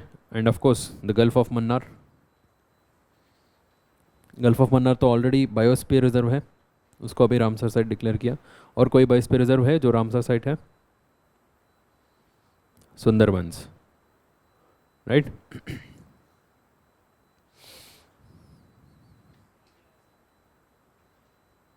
हो गया। सो बाकी सब जस्ट एक बार गो थ्रू कर लेना। Let me just read out for you guys. Suchindram Theroor wetland complex, yes बहुत सारा बर्ड सेंचुरीज है इसमें। Vaduvur bird sanctuary, Kanjirankulam bird sanctuary, Chitrangudi bird sanctuary, Pichavaram तो है ही, Pallikaranai marsh reserve, Karikili bird sanctuary, Udhayamarthandapuram bird sanctuary, Vedanthangal तो है ही, and Vellode bird sanctuary, Vembannur wetland complex, gulf of Mannar and Koonthankulam bird sanctuary. Okay, so नाम देखते ही थोड़ा बहुत याद आएगा तमिलनाडु का। सो ठीक है।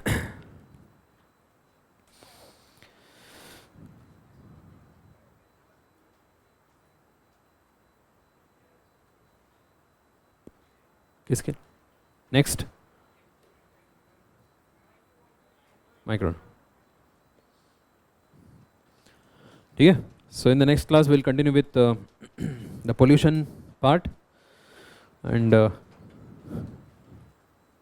if we complete that we'll start with sustainable development.